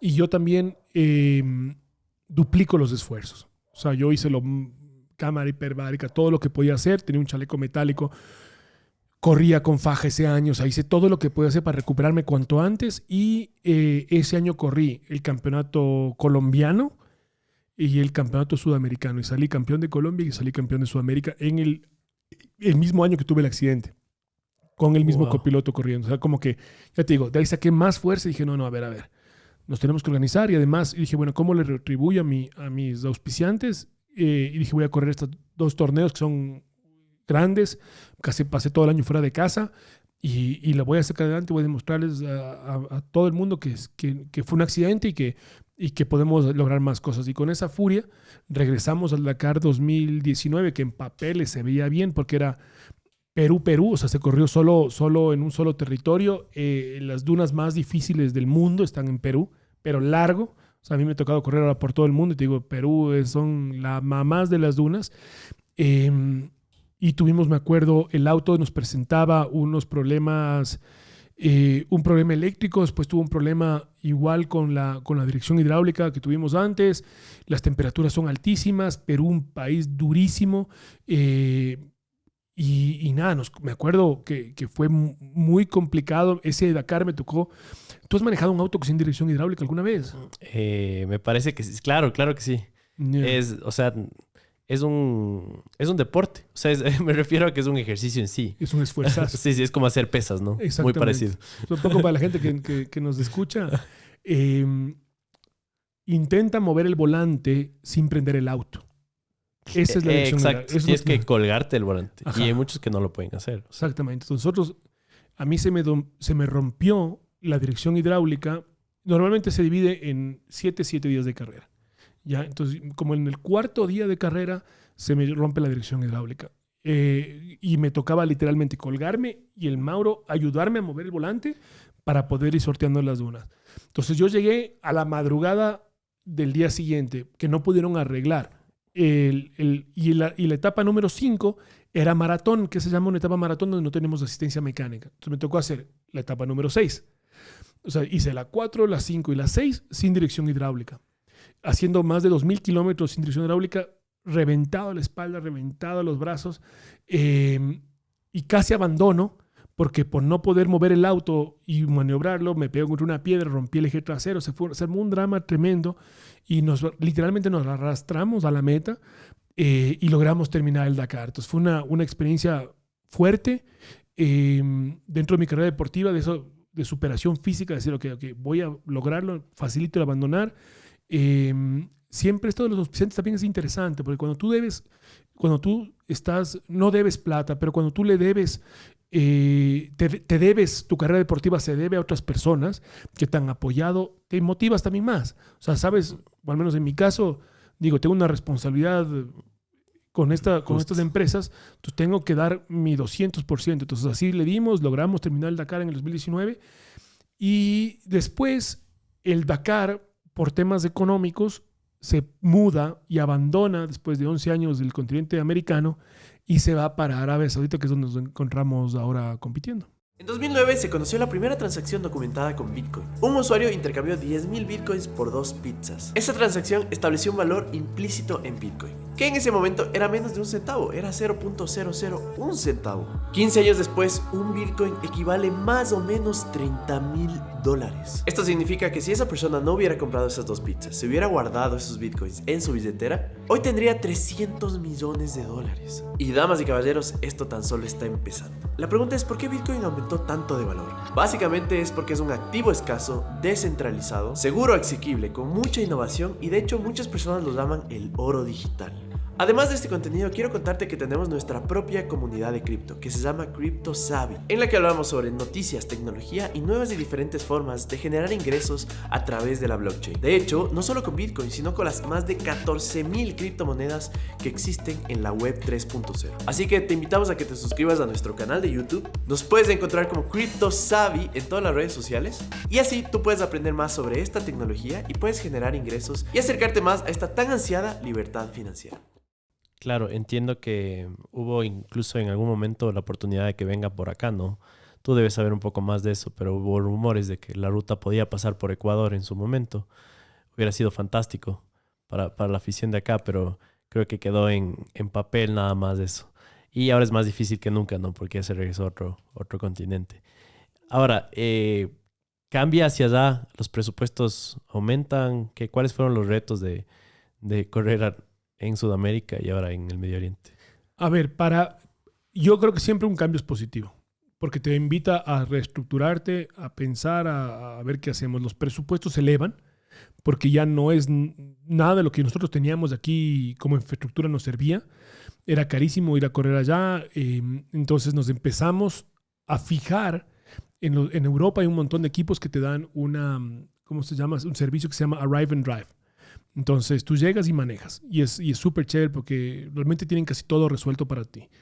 Pero claro, los costos son mucho mayores de lo que estaban acá. Entonces hicimos el esfuerzo a mi tercer año de contrato con General Motors y logramos tomar partido en el 2020 para el Dakar, el primer Dakar que se hacía en Arabia Saudita con un auto que alquilamos en Francia, que era una Chevrolet Trailblazer, me acuerdo. Entonces, realmente, ahí te das cuenta que estabas haciendo tonteras en los últimos 5 años. Que realmente con el auto que tenía, que yo pensaba que era un autazo, no ha sido nada. Que los autos, yo tenía un motor, un V6, me acuerdo, y allá todo el mundo corre con un motor V8 de 350 caballos de fuerza. O sea, ya cuando entras en las ligas mayores ya te das cuenta por qué es el ritmo que van, por qué el Dakar se disfruta más. Porque cuando tú vas más rápido, el Dakar se acaba más temprano, tienes más chance de descansar y todo funciona mejor y al día siguiente vas mejor y así es como vas avanzando y el Dakar se vuelve ahora disfruto del Dakar. A mí me da pena que se acabe. Porque vas a otro ritmo de carrera. Qué chévere. Claro, y bueno, fue el año siguiente, supongo yo, en el 21, que justo el tema de la pandemia, ¿no? Porque en el 2020, al ser en enero, todavía se supone que ya estaba el COVID en China, todavía no llegaba acá, pero por ese año tal vez pasó desapercibido. Fue un reto justo correr con COVID. Entiendo que muchos pilotos ni siquiera llegaron, ¿no? Por tema de visas y tanta cosa. Entonces, ¿cómo crees que afectó la pandemia a este tipo de competencias y a un nivel personal? Chuta, creo que el Dakar 2020 corrimos con un autazo, no tuvimos ningún problema. Termino en el puesto, me parece que fue el 40 o 36, o sea, súper buena ubicación. Lo disfrutaste mucho más, como Claro, dijiste. claro, con un auto que iba Pues, mucho más fuerte, es otra historia, con muchas prestaciones. Normalmente yo en una etapa del Dakar, en el Perú me habría enterrado como barato, 8 veces, 5 veces, 10 veces en un día. Creo que en el Dakar en Arabia Saudita con un auto fuerte, fuerte, me enterré o me quedé atorado en la arena 1 o 2 veces en todo el Dakar. O sea, wow. o sea, O sea, una locura. sí, El sí, auto la queda más cienaba rápido. aparte. O sea, Sí, la caja secuencial, o sea, tienes una caja, ¿cómo funciona la caja secuencial? Es como una caja de motos. Entonces tú, ¿no es cierto? La caja en H, que metes primera, segunda, tercera, cuarta, quinta, sexta, qué sé yo, en cambio es una palanca que va para adelante y para atrás y no tienes que embragar. Entonces tú le aplastas, le aprietas la palanca, tiras el cambio y eso cuando vas subiendo la arena, o sea, no pierdes nada en que se va enganchando y tienes más fuerza para subir. y aparte este ahorro energético muscular también, que es ligero, pero multiplicado por todas las horas, se traduce en un mejor desempeño para ti también, Por ¿no? supuesto. O sea, 2020, enero, se acaba el Dakar. Regreso y como me he ido también, consigo un auspicio para correr lo que era la Copa Mundial, creo que eran 5 carreras. Entonces regreso, Sebastián, consigo la plata para correr la Copa Mundial, pero me invito a un equipo francés para correr en un buggy, en estos Polaris. Para entonces los Polaris y estos Canams, los Side by Side o UTV, como se llamen, ya tienen un mejor desarrollo. O sea, no eran con los que empezaron en el 93. Ya eran, no, pero no es 93, en el 2013. Ya eran otros autos, habían una categoría mucho más sólida, mucho más desarrollada. Y vamos a correr con un equipo francés con quien firmamos un contrato. Voy a correr la primera etapa, la primera carrera que era en Qatar. Esto fue finales de febrero de 2020. Y ya empezó el tema. Ya estaba, o sea, digo que por favor me pasen el dato del community manager del COVID porque alarmaron al planeta Tierra. sí. Entonces ya estaban empezando con la onda del COVID y tal. Regresé y la siguiente fecha me parece que era en España y ya se suspendió ya no pude correr, o sea, toda la Copa Mundial que iba a ser, ya no pudimos correr, pero ya teníamos hecho el contrato y le habíamos pagado al equipo casi todo el año. Entonces como que se juntaron las cosas y me dijeron, ve Sebastián, y claro, también los auspicios se cayeron todos. Ese debe haber sido uno de los mayores retos. Claro, imagino, o sea, que nadie vendía nada, acuérdate. O sea, No, no todo había cerrado. plata. Así es. Los autos no se podían vender, no se podía vender. O sea, era un relajo. Entonces, logramos empujar para poder correr el mundial, el siguiente Dakar, con el remanente que teníamos para el campeonato mundial, como que se acomodaron, también el equipo quería correr, hicieron un esfuerzo y como que todo el mundo empujó para correr el Dakar 2021 en pleno COVID. Entonces, ¿cómo funcionaba? Tenías que tú hacerte una prueba, no me acuerdo, no me quiero acordar, pero era un relajo, me acuerdo Sí, que me imagino. tienes que hacerte una prueba antes de viajar, tienes que hacerte una prueba cuando llegabas, después entrabas a una burbuja sanitaria, tienes que hacerte la prueba antes, y hubieron pilotos que se quedaron en la prueba que te hacían allá. O sea, antes de entrar a la burbuja sanitaria te hicieron una prueba de COVID y hubieron muchos pilotos que tenían todo pagado el auto, imagínate que vinieron de Sudáfrica y no les dejaron correr por el tema del COVID. O sea, fue un tema súper. Claro, llegaba gente con COVID, ¿no? Claro. Y les tocaba aislarse un mes o 15 días. Entonces, corrimos con esta marca francesa, corrimos el Dakar, ya te digo, un Dakar muy difícil por el tema del COVID, pero ya en estos carros me da un poco de iras porque es bastante más fácil que el auto grande, porque son autos que son automáticos, que tienen mucha potencia, que pesan muy poquito, que flotan sobre la arena. Cuando yo corría con los Chevrolet eran 2,5 toneladas, estos pesan 1 tonelada, entonces me da iras, porque esta vaina es demasiado fácil y claro, se sube cualquier piloto que medio tiene la idea y la curva de aprendizaje es nada. O sea, en un Dakar tú puedes terminar en una escala del 1 al 10 en dificultad, ¿dónde le pondrías al Chevrolet, luego el V8 y luego a los O sea, lo que Can-Am? pasa es que eran diferentes categorías. Ok. Pero yo te digo, si la dificultad máxima de manejar un auto de estos es el 10, pues este es el 5. O sea, es mucho más fácil que manejar un auto grande.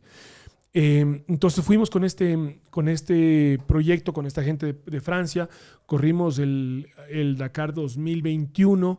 Ahí también tengo un problema porque el auto se funde el motor.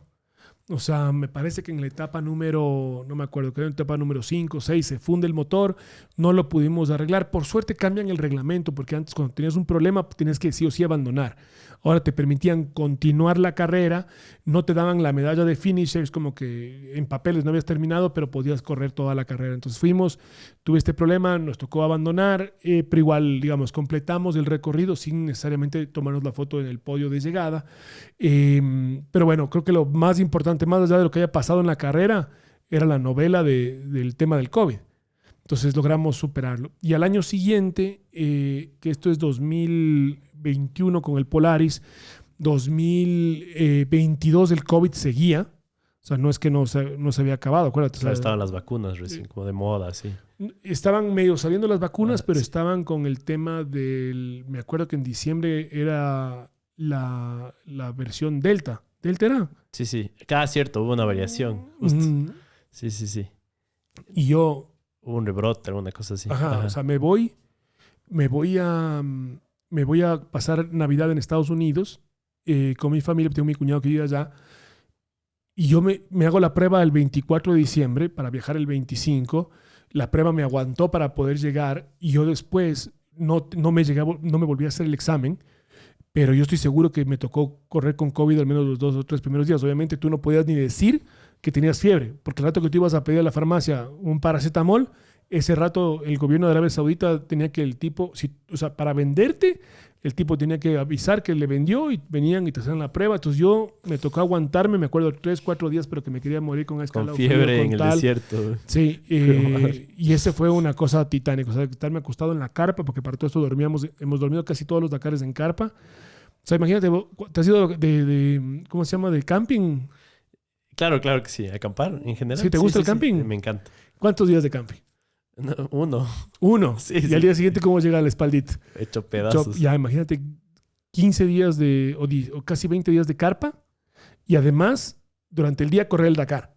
O sea, eso es un poco y es por un tema de presupuesto, ¿no? Sí, principalmente por presupuesto. He visto equipos que viajan en unas como suites, así. Llegan unos camiones campers gigantes, ¿no? Sí, sí. Nosotros presupuesto. A la criolla y por Gil, porque la verdad es que tiene que también estar dentro del presupuesto, porque ahora que tengo los recursos y puedo dormir en un camper o un carro casa o en lo que sea, el performance, o sea, el resultado deportivo es otro. O sea, estábamos, y así como cuando me di cuenta que lo que estábamos corriendo en Sudamérica con esos autos pedorros no servían para nada comparado con los superautos, ahora que duermes bien, también eres un imbécil, como no.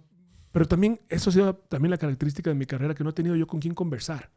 O sea, no tengo, al ser el pionero en el Ecuador, no tienes un par, ¿no? No tengo quien me pueda explicar qué es lo que tengo que hacer. O sea, cómo tengo que hacer las cosas. Entonces, bueno, volvimos el 2022 con ¿cómo se llama? Con un auto ya más o menos en la categoría. Ya nos dimos cuenta que la marca que utilizábamos no era la marca adecuada. Pero también ahí yo descubro algo súper interesante. Porque el rato que yo me paso de categoría, de los autos grandes, digamos, por el tema del COVID, de presupuesto tal, me paso unos autos que entre comillas son autos más pequeños, tienen un motor de 1000 centímetros cúbicos, pesan mucho menos. Esta es una categoría donde si somos 100 autos, los 100 autos vamos con el mismo motor. Entonces... es más competitivo. Es súper competitivo. Okay. O sea, más que competitivo, es mucho más equilibrada. Es mucho más justa igualdad la carrera. De condiciones. Es igualdad de condiciones. Entonces, fuimos a correr ¿cómo se llama? En esta categoría y descubrí la categoría Side by Side, que es la que corremos ahora. Una categoría espectacular, donde yo antes venía peleando el puesto 35, el puesto 40. Ahora ya empecé a pelear casi todos los días los primeros 10 lugares. Tuvimos, me acuerdo, en ese Dakar 2022, venía para la etapa número 10, estaba en el puesto... me parece si sexto, séptimo, veníamos muy adelante. Y me acuerdo lo que también te pasan estas cosas por novato. Cuando vas en el puesto 40, nada te para ni bola. Pero cuando vienes entre los 10 primeros, te siguen los helicópteros, la gente, tal. Y me acuerdo que me venía, etapa número 10, me viene siguiendo un helicóptero. Yo me distraigo viendo el helicóptero y no alcanzo a ver un montículo. Me pego con el montículo, el auto da 5 o 6 vueltas en el aire, destruyo el auto. y abandoné el Dakar 2023, no, 22, por culpa mía, Sí, sí. que no me distraje. Son esas cositas que te van pasando hasta que no estés ahí. Ahora no le paro ni bola a nadie. O sea, el Sí. helicóptero sale de aquí, me paso por encima del helicóptero. ¿Y logró documentar ese accidente, el helicóptero? No, no, Ni siquiera eso ni hubiera siquiera sido. eso. Me filmó, o sea, me filma. Se va a filmar el que venía adelante y en eso que se tira para adelante es que me tira un poco de polvo que no alcanzo a ver. Y bueno, tengo yo en mis redes sociales están las dos cámaras. Tanto la cámara, hay una cámara interna y otra cámara como que ve para afuera. O sea, ahí ves el revolcadón que nos pegamos. Entonces, como ves, ha habido, o sea, ya te estoy contando hasta el 2022 y han habido muchos abandonos también dentro de mi carrera deportiva. Hemos aprendido muchas cosas de las partes difíciles, pero finalmente ya sale la luz al final del túnel después de hoy, casi 10 años de trayectoria y ahora la cosa pinta súper bien. Sí, entiendo que en el último Dakar y en el 2023 quedaste sexto, ¿no es cierto? En Ujú. esta categoría. Claro que conversando con Sebastián de hace 10 años que no terminaba el Dakar, es algo, es como un sueño cumplido para ti, ¿no? Hasta cierto punto. Esto también demuestra un poco la dificultad de la competencia. Entiendo que en promedio se muere una persona cada año, pasando un año en promedio, me parece. No sé Sí, casi si, todos los años hay accidentes fatales. no sé cuando, si tienes alguna experiencia con alguien que conociste o cuando te enteraste de la noticia, alguna reflexión, algo que dijiste como, wow, o sea, esto es real, puede pasarle a cualquiera. Dakar 2021, estábamos en este auto Polaris, me acuerdo, y paramos porque justo veníamos en el desierto, en un lugar sector de bastantes piedras. Llegamos a un punto donde me encuentro a otro amigo que se llama el Chaleco López de Chile. Vengo con el auto, paramos, baja el helicóptero y había un tipo en una moto que se había accidentado. Entonces paro a verle y de eso que tú ves, así como las películas, ya le ves al tipo en un cuadro muy, muy, muy complicado. No, no es que le faltaba un brazo, no, o sea, el tipo estaba bien, pero la expresión que tenía estaba inconsciente, pero como es un tema como en los ojos, puedes tú ver que el tipo ya estaba sin vida. O sea, Wow. y estábamos ahí, llegó el helicóptero, yo ya del espanto, es que no puedes ni toparle porque no sabes si le va a hacer bien o mal si le mueves la cabeza. Se bajaron los médicos franceses del helicóptero, se bajan y la expresión del médico cuando le ve es como reafirmando, este tipo está muerto. Eh, Wow. entonces con él, yo, el Chaleco López, el piloto y el médico le subimos al helicóptero en la camilla y se fueron volando. El tipo estuvo en coma como 4 o 5 días y termina falleciendo. Yo creo que ya había fallecido el momento de que le subimos al helicóptero. O sea, y bueno, no sé si intentaron, ahora he visto que son súper hábiles para como resucitarte o mantenerte con vida, pero ya, digamos, la vida, o sea, ya el tipo ya, yo siento que había fallecido. El rato que me subo al auto, me tocó manejar como 3 horas más, a moco tendido. Aparte era un tipo que habrá tenido unos 52 años. Tenía, me acuerdo, en el auto, en la moto, una foto de la familia. O sea, una cosa que sí dices, hijo de madre, esto es de verdad. O sea, aquí te puedes morir. Y después del Dakar, me llamaban de Francia los familiares. Como que se quedaron un montón de cosas inconclusas. No les entendía qué me querían decir, eh, pero querían que les cuente cómo fue, cómo era el lugar, y no hay mucho que contar. O sea, fue una piedra mal parqueada que el tipo no vio, se cayó, un mal golpe en la cabeza y chao. Entonces, unos meses y un año súper difíciles porque yo lo viví en primera persona. Wow, qué loco. Em, Hubo muchas críticas, me acuerdo, en la comunidad tuerca aquí en Ecuador al inicio de tu carrera. Me parece que corriste alguna vuelta a la República, los tiempos tuyos no eran tan buenos. Y la gente decía, este man estará corriendo el Dakar. Hubo muchas Mm. críticas, me acuerdo. Pero ahora presiento que estás callando muchas bocas. ¿Cómo se siente eso? ¿Cómo manejas el hate, del poco que tienes? Porque ahora entiendo que tienes muchos más fans que nunca. ¿Cómo es esta relación con esta crítica que tienes? Yo lo tomo como un reto más. O sea, imagínate, este aparecido, ¿no es cierto? Que corría cuadrones 3 años, que después se metió a los UTVs 1 año y de repente está corriendo el Dakar. Naturalmente va a generar un montón de rechazo dentro de la comunidad. O sea, dentro de la gente que está muy apegada al automovilismo, que no son muchos tampoco, pero dentro de ese círculo sí hubo mucho rechazo. Y es ese... A ver, yo creo que se junta el rechazo con la envidia. Porque tú dices, bueno, y le ves en la televisión, tal, y ¿quién? Toyota, ¿cómo me va a dar la plata al Toyota si no ha corrido nada? Y creo que a eso se le suma que estamos en un deporte de gente privilegiada. Todos los pilotos que sí vienen de familias de mucha plata, donde gana normalmente el que más plata pone, porque claro, eso es lamentable en el automovilismo. Entonces, más aún hay resentimiento. O sea, si yo que tengo toda la plata del mundo, ¿cómo es que que viene de dónde habrá venido? Saber, ni leer, ni escribir. Exactamente, de repente le dan toda la plata. Entonces, se juntan ese sentimiento natural que pueden tener los que están dentro del círculo del automovilismo en el Ecuador, con también un bajo desempeño mío. Porque efectivamente, yo tampoco era buen piloto. O sea, yo tampoco salí campeón en Argentina, como te dije, por un poco a ver, primero me gano la inscripción al Dakar con mucha suerte. Después quedo campeón en Argentina con mucha suerte también.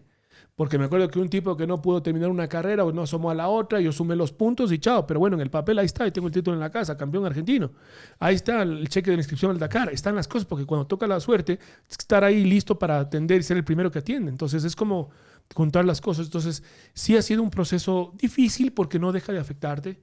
O sea, al fin del día, por más buena onda que le pongas, los comentarios negativos sí terminan permeando en tu actitud o en tu personalidad o en tu estado de ánimo. Pero ha sido un proceso igual. También tengo como toda atleta de alto rendimiento, tienes que tener un psicólogo al lado para poder gestionar estas frustraciones y más bien creo que es ese nadar contracorriente que hablábamos desde el inicio de esta entrevista. Esa es como que mi principal característica. O sea, en mi ser, ¿cómo que no puedo? ¿Cómo que dime que no voy a poder por ahí? ¿Cómo que tal? Entonces, mientras la gente en el principio de mi carrera, y yo te digo, hoy viendo para atrás, tenían razón. O sea, tenían razón. Sebastián Guayasamín de hace 10 años tenía muchas ganas, mucha ilusión, era recontrapilas, súper empresario, todo lo que tú quieras, pero como piloto faltaba un montón. Pero a todo mundo le hubiera faltado un montón. Porque esto es o sea, tal vez mi curva de aprendizaje hubiera sido mejor si hubiera tenido más recursos en un inicio, si hubiera tenido alguien que me guíe, alguien que me ayude acá, alguien que me enseñe, pero nadie sabía nada. O sea, hoy por hoy la gente no tiene ni idea de lo que es el correr del Dakar. O sea, ningún piloto en el Ecuador. Entonces, creo que ha sido una situación difícil de manejar, no es fácil, pero yo siempre he mantenido también mi vida profesional, mi vida personal separadas.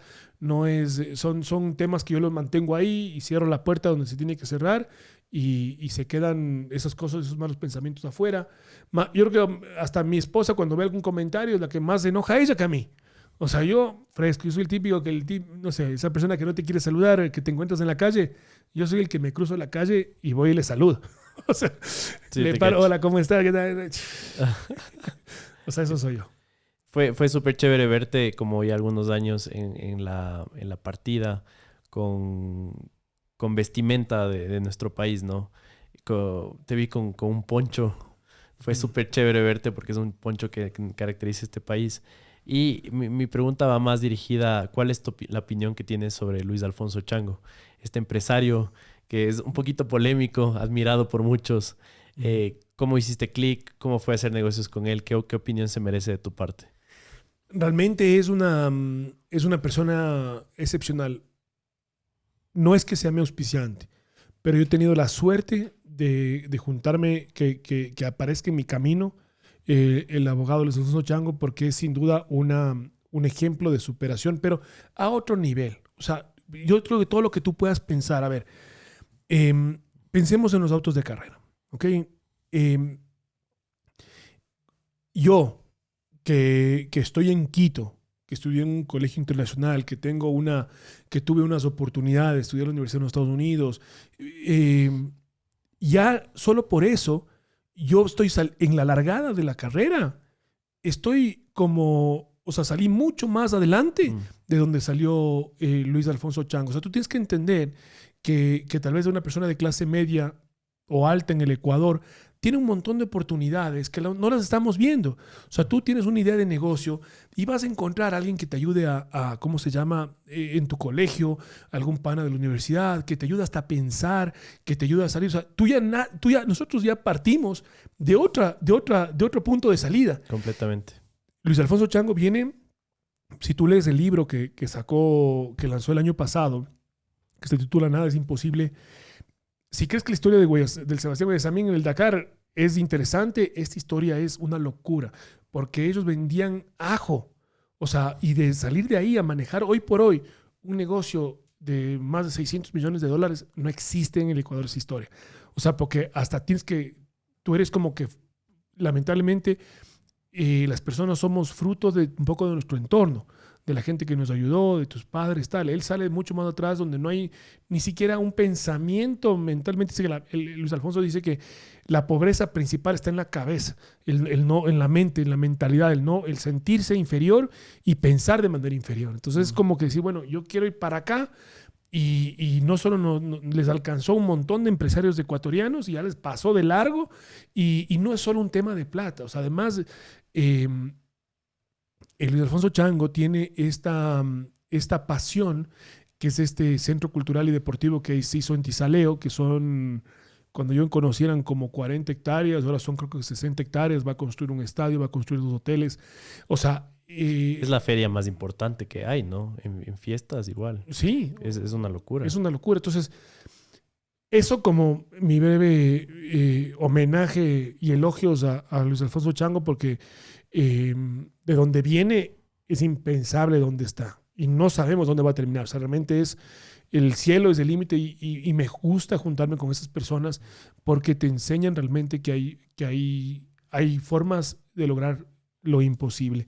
Entonces ahí yo lo conocí justamente en un test drive que se organizó ¿cómo se llama? En Ambato, justamente en el complejo.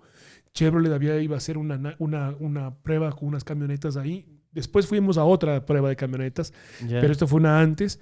Y ahí lo conocí, un domingo de short, con zapatos deportivos, y tú vas a la oficina y él sigue con zapatos deportivos y calentador todos los días, y eso te dice mucho que es una persona trabajadora, que no está con poses, y conectamos fácilmente. Una persona que no hay, para él, dentro de su cosmovisión, dentro de su forma de vivir, le interesa mucho el representar a su cultura, y le llena de orgullo esas cosas. Y yo también, por otro lado, de mi familia, yo soy sobrino nieto del pintor, y si te podrás acordar, mi tío abuelo, que hoy llegas tú a Madrid, a la famosa Terminal 4S, donde llegan todos los vuelos internacionales que van a Madrid, uno de los aeropuertos más importantes de Europa y del mundo, y lo primero que haces cuando te bajas del avión, ves un mural gigante de Guayasamín. Hoy en Madrid, o sea, 2024. Pero él, cuando empezaba, en su momento era muy polémico y decía en las famosas frases, yo soy indio, carajo.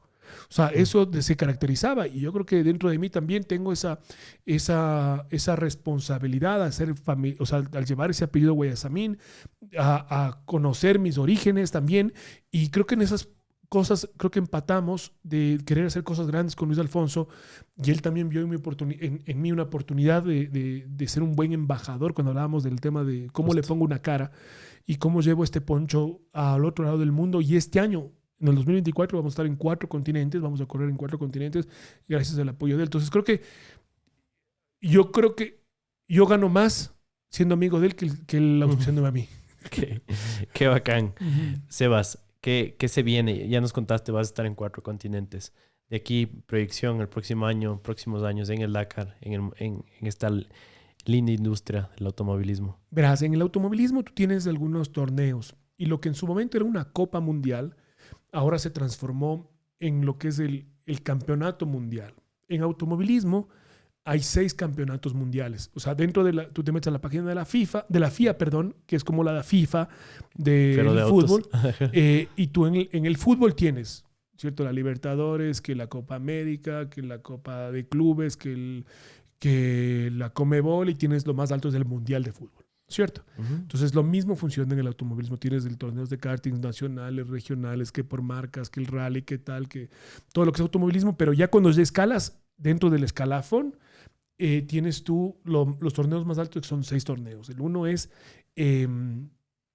la Fórmula 1, o sea, World Championship son Fórmula 1, es el WRC, que es el Mundial de Rally, la Fórmula E, el WEC, que es el de larga duración, donde están las 24 horas de Le Mans, está el Rally Cross, el Mundial de Rally Cross, y está el Mundial de Rally Raid. O sea, esos son los 6 torneos más importantes, cada uno en su disciplina, que son mundiales que tienen una importancia enorme. Entonces, este año tenemos 5 fechas que vamos a correr en 4 continentes. La primera fecha es el Rally Dakar. Después después vino Abu Dhabi, que es ahí mismo en Asia. Después vamos para Europa, en Portugal, ahora en abril. Después se corre en Argentina, ¿cómo se llama en Argentina? En Ruta 40. Y cerramos el año en África, en Marruecos. Entonces, es un año súper interesante. Hice un muy buen Dakar. Quedé en 6º lugar. Después fui a Abu Dhabi hace 2 semanas. Quedé 2º en Abu Dhabi. Y en puntaje, porque tú sumas por etapas y un resultado final, y como hice todas las etapas perfectas, escalé al 2º lugar en la clasificación. O sea, hoy por hoy que estamos filmando este podcast, somos el 2º mejor equipo del mundo. Entonces, estamos súper orgullosos y con francas opciones para pelear. Me quedan todavía 3 fechas. No sé cómo iremos a terminar el año. Espero regresar a terminar esta historia. Esperemos que esta historia termine bien. Y si no termina bien, tampoco no se puede hacer nada. Pero dentro del año tenemos varias competencias, siendo la cereza del pastel. O sea, lo más importante del año es el Rally Dakar, que es por lo que empecé, por lo que la gente me conoce, y yo sueño con esta preparación durante el año, pelear por el campeonato mundial. Y si no se consigue el campeonato mundial, sigue siendo tal vez para mí más importante ese podio del Dakar, que es lo que tengo visualizado. Finalmente, Sebas, muchas gracias por tu tiempo, y este es un mensaje un poquito para todas estas personas que quieren correr el Dakar, que tienen estos sueños, estas ideas de conquistar diferentes áreas en el mundo. Un gran ejemplo es mi padre, Carlos Fabián Arellano. Va corriendo muchos años en el motociclismo ecuatoriano, campeón de enduro, hard scramble, y su sueño es correr el Dakar. ¿Qué mensaje le podrías dejar a todos estos soñadores que han logrado mucho, pero que creo yo que pueden lograr mucho más? A ver, específicamente para la gente que está soñando en correr el Dakar, yo creo que se requiere una determinación muy marcada. O sea, decir, ok, voy a entrenar todos los días, y especialmente si tienes más de 45, más de 50 años, el compromiso tiene que ser doble. O sea, de realmente dedicarte hay que saber escoger su categoría. Como te digo, yo antes corría en los autos grandes, o sea, no le hubiéramos... Estar pensando en estar 6º en el Dakar era una cosa de loco. O sea, nunca hubiera podido pelear con esas billeteras. Entonces, por suerte, el Dakar tiene varias categorías. Entonces, uno también tiene que saber en qué categoría se mete. Dedicarle la vida entera. Decir, bueno, ok, este es mi compromiso. Yo dejo de ir a un montón de invitaciones, de bautizos, de primeras comuniones, de cumpleaños, de fiestas de Halloween, porque estoy dedicado al deporte. Entonces, tienes que saber decir, ok, ese sacrificio que voy a dedicarle a mi vida entera, o sea, al deporte, a la familia, y ahí buscar los recursos también. Entonces yo creo que hay como que juntarse un poco de cosas. Sí hay que hacer muchas carreras previas. Hay un montón de carreras en el mundo que no cuestan ni la 1/4 parte de lo que cuesta el Rally Dakar, que igual son muy, muy divertidas y van a ser igual de satisfactorias. Obviamente todo el mundo quiere subirse al Everest, pero Parece que empezar por el Cotopaxi, ¿no? Claro, por el Ilaló.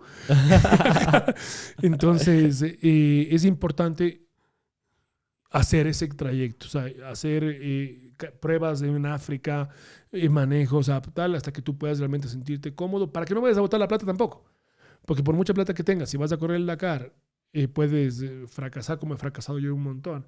Pero de ahí, ya hablando en términos generales, ya hablando de otro tipo de disciplinas, de cómo poder llegar a ser un deportista de alto rendimiento, destacado. Creo que es eso también. Y creo que el consejo es el mismo, la determinación, es decir, bueno, esto es lo que quiero hacer durante mi carrera. Así como hubo muchos comentarios negativos, también dentro de mi familia habían comentarios negativos, dentro de mis amigos cercanos también. ¿Qué vas a poder? ¿Qué vas a ponerte un podcast? O sea, Sí, siempre, entonces, siempre hay detractores. cuando quieres hacer algo un poquito diferente, siempre hay detractores y es más bien saber que te vas a enfrentar a eso y estar listo para tomar tu propio camino y aguantarte sobre ese caballo que te quiera botar. Sebas, gracias por tu tiempo, gracias por tu camello, gracias por alzar la bandera más linda del mundo en lo más alto y gracias por demostrarnos que podemos, siempre podemos más. Finalmente, ¿cómo te pueden seguir en redes sociales? ¿Cuál es la red social que más mueves? Y la que más movemos es Instagram. ¿Ok? No soy tan bueno para el TikTok. El Facebook también se lo utiliza bastante. Entonces hay en Facebook, TikTok y Instagram como Sebas Guayasamín. Estoy en todas las redes sociales. Y sígueme para más consejos. Buenísimo. Gracias, Sebas, por tu tiempo. Gracias a ti.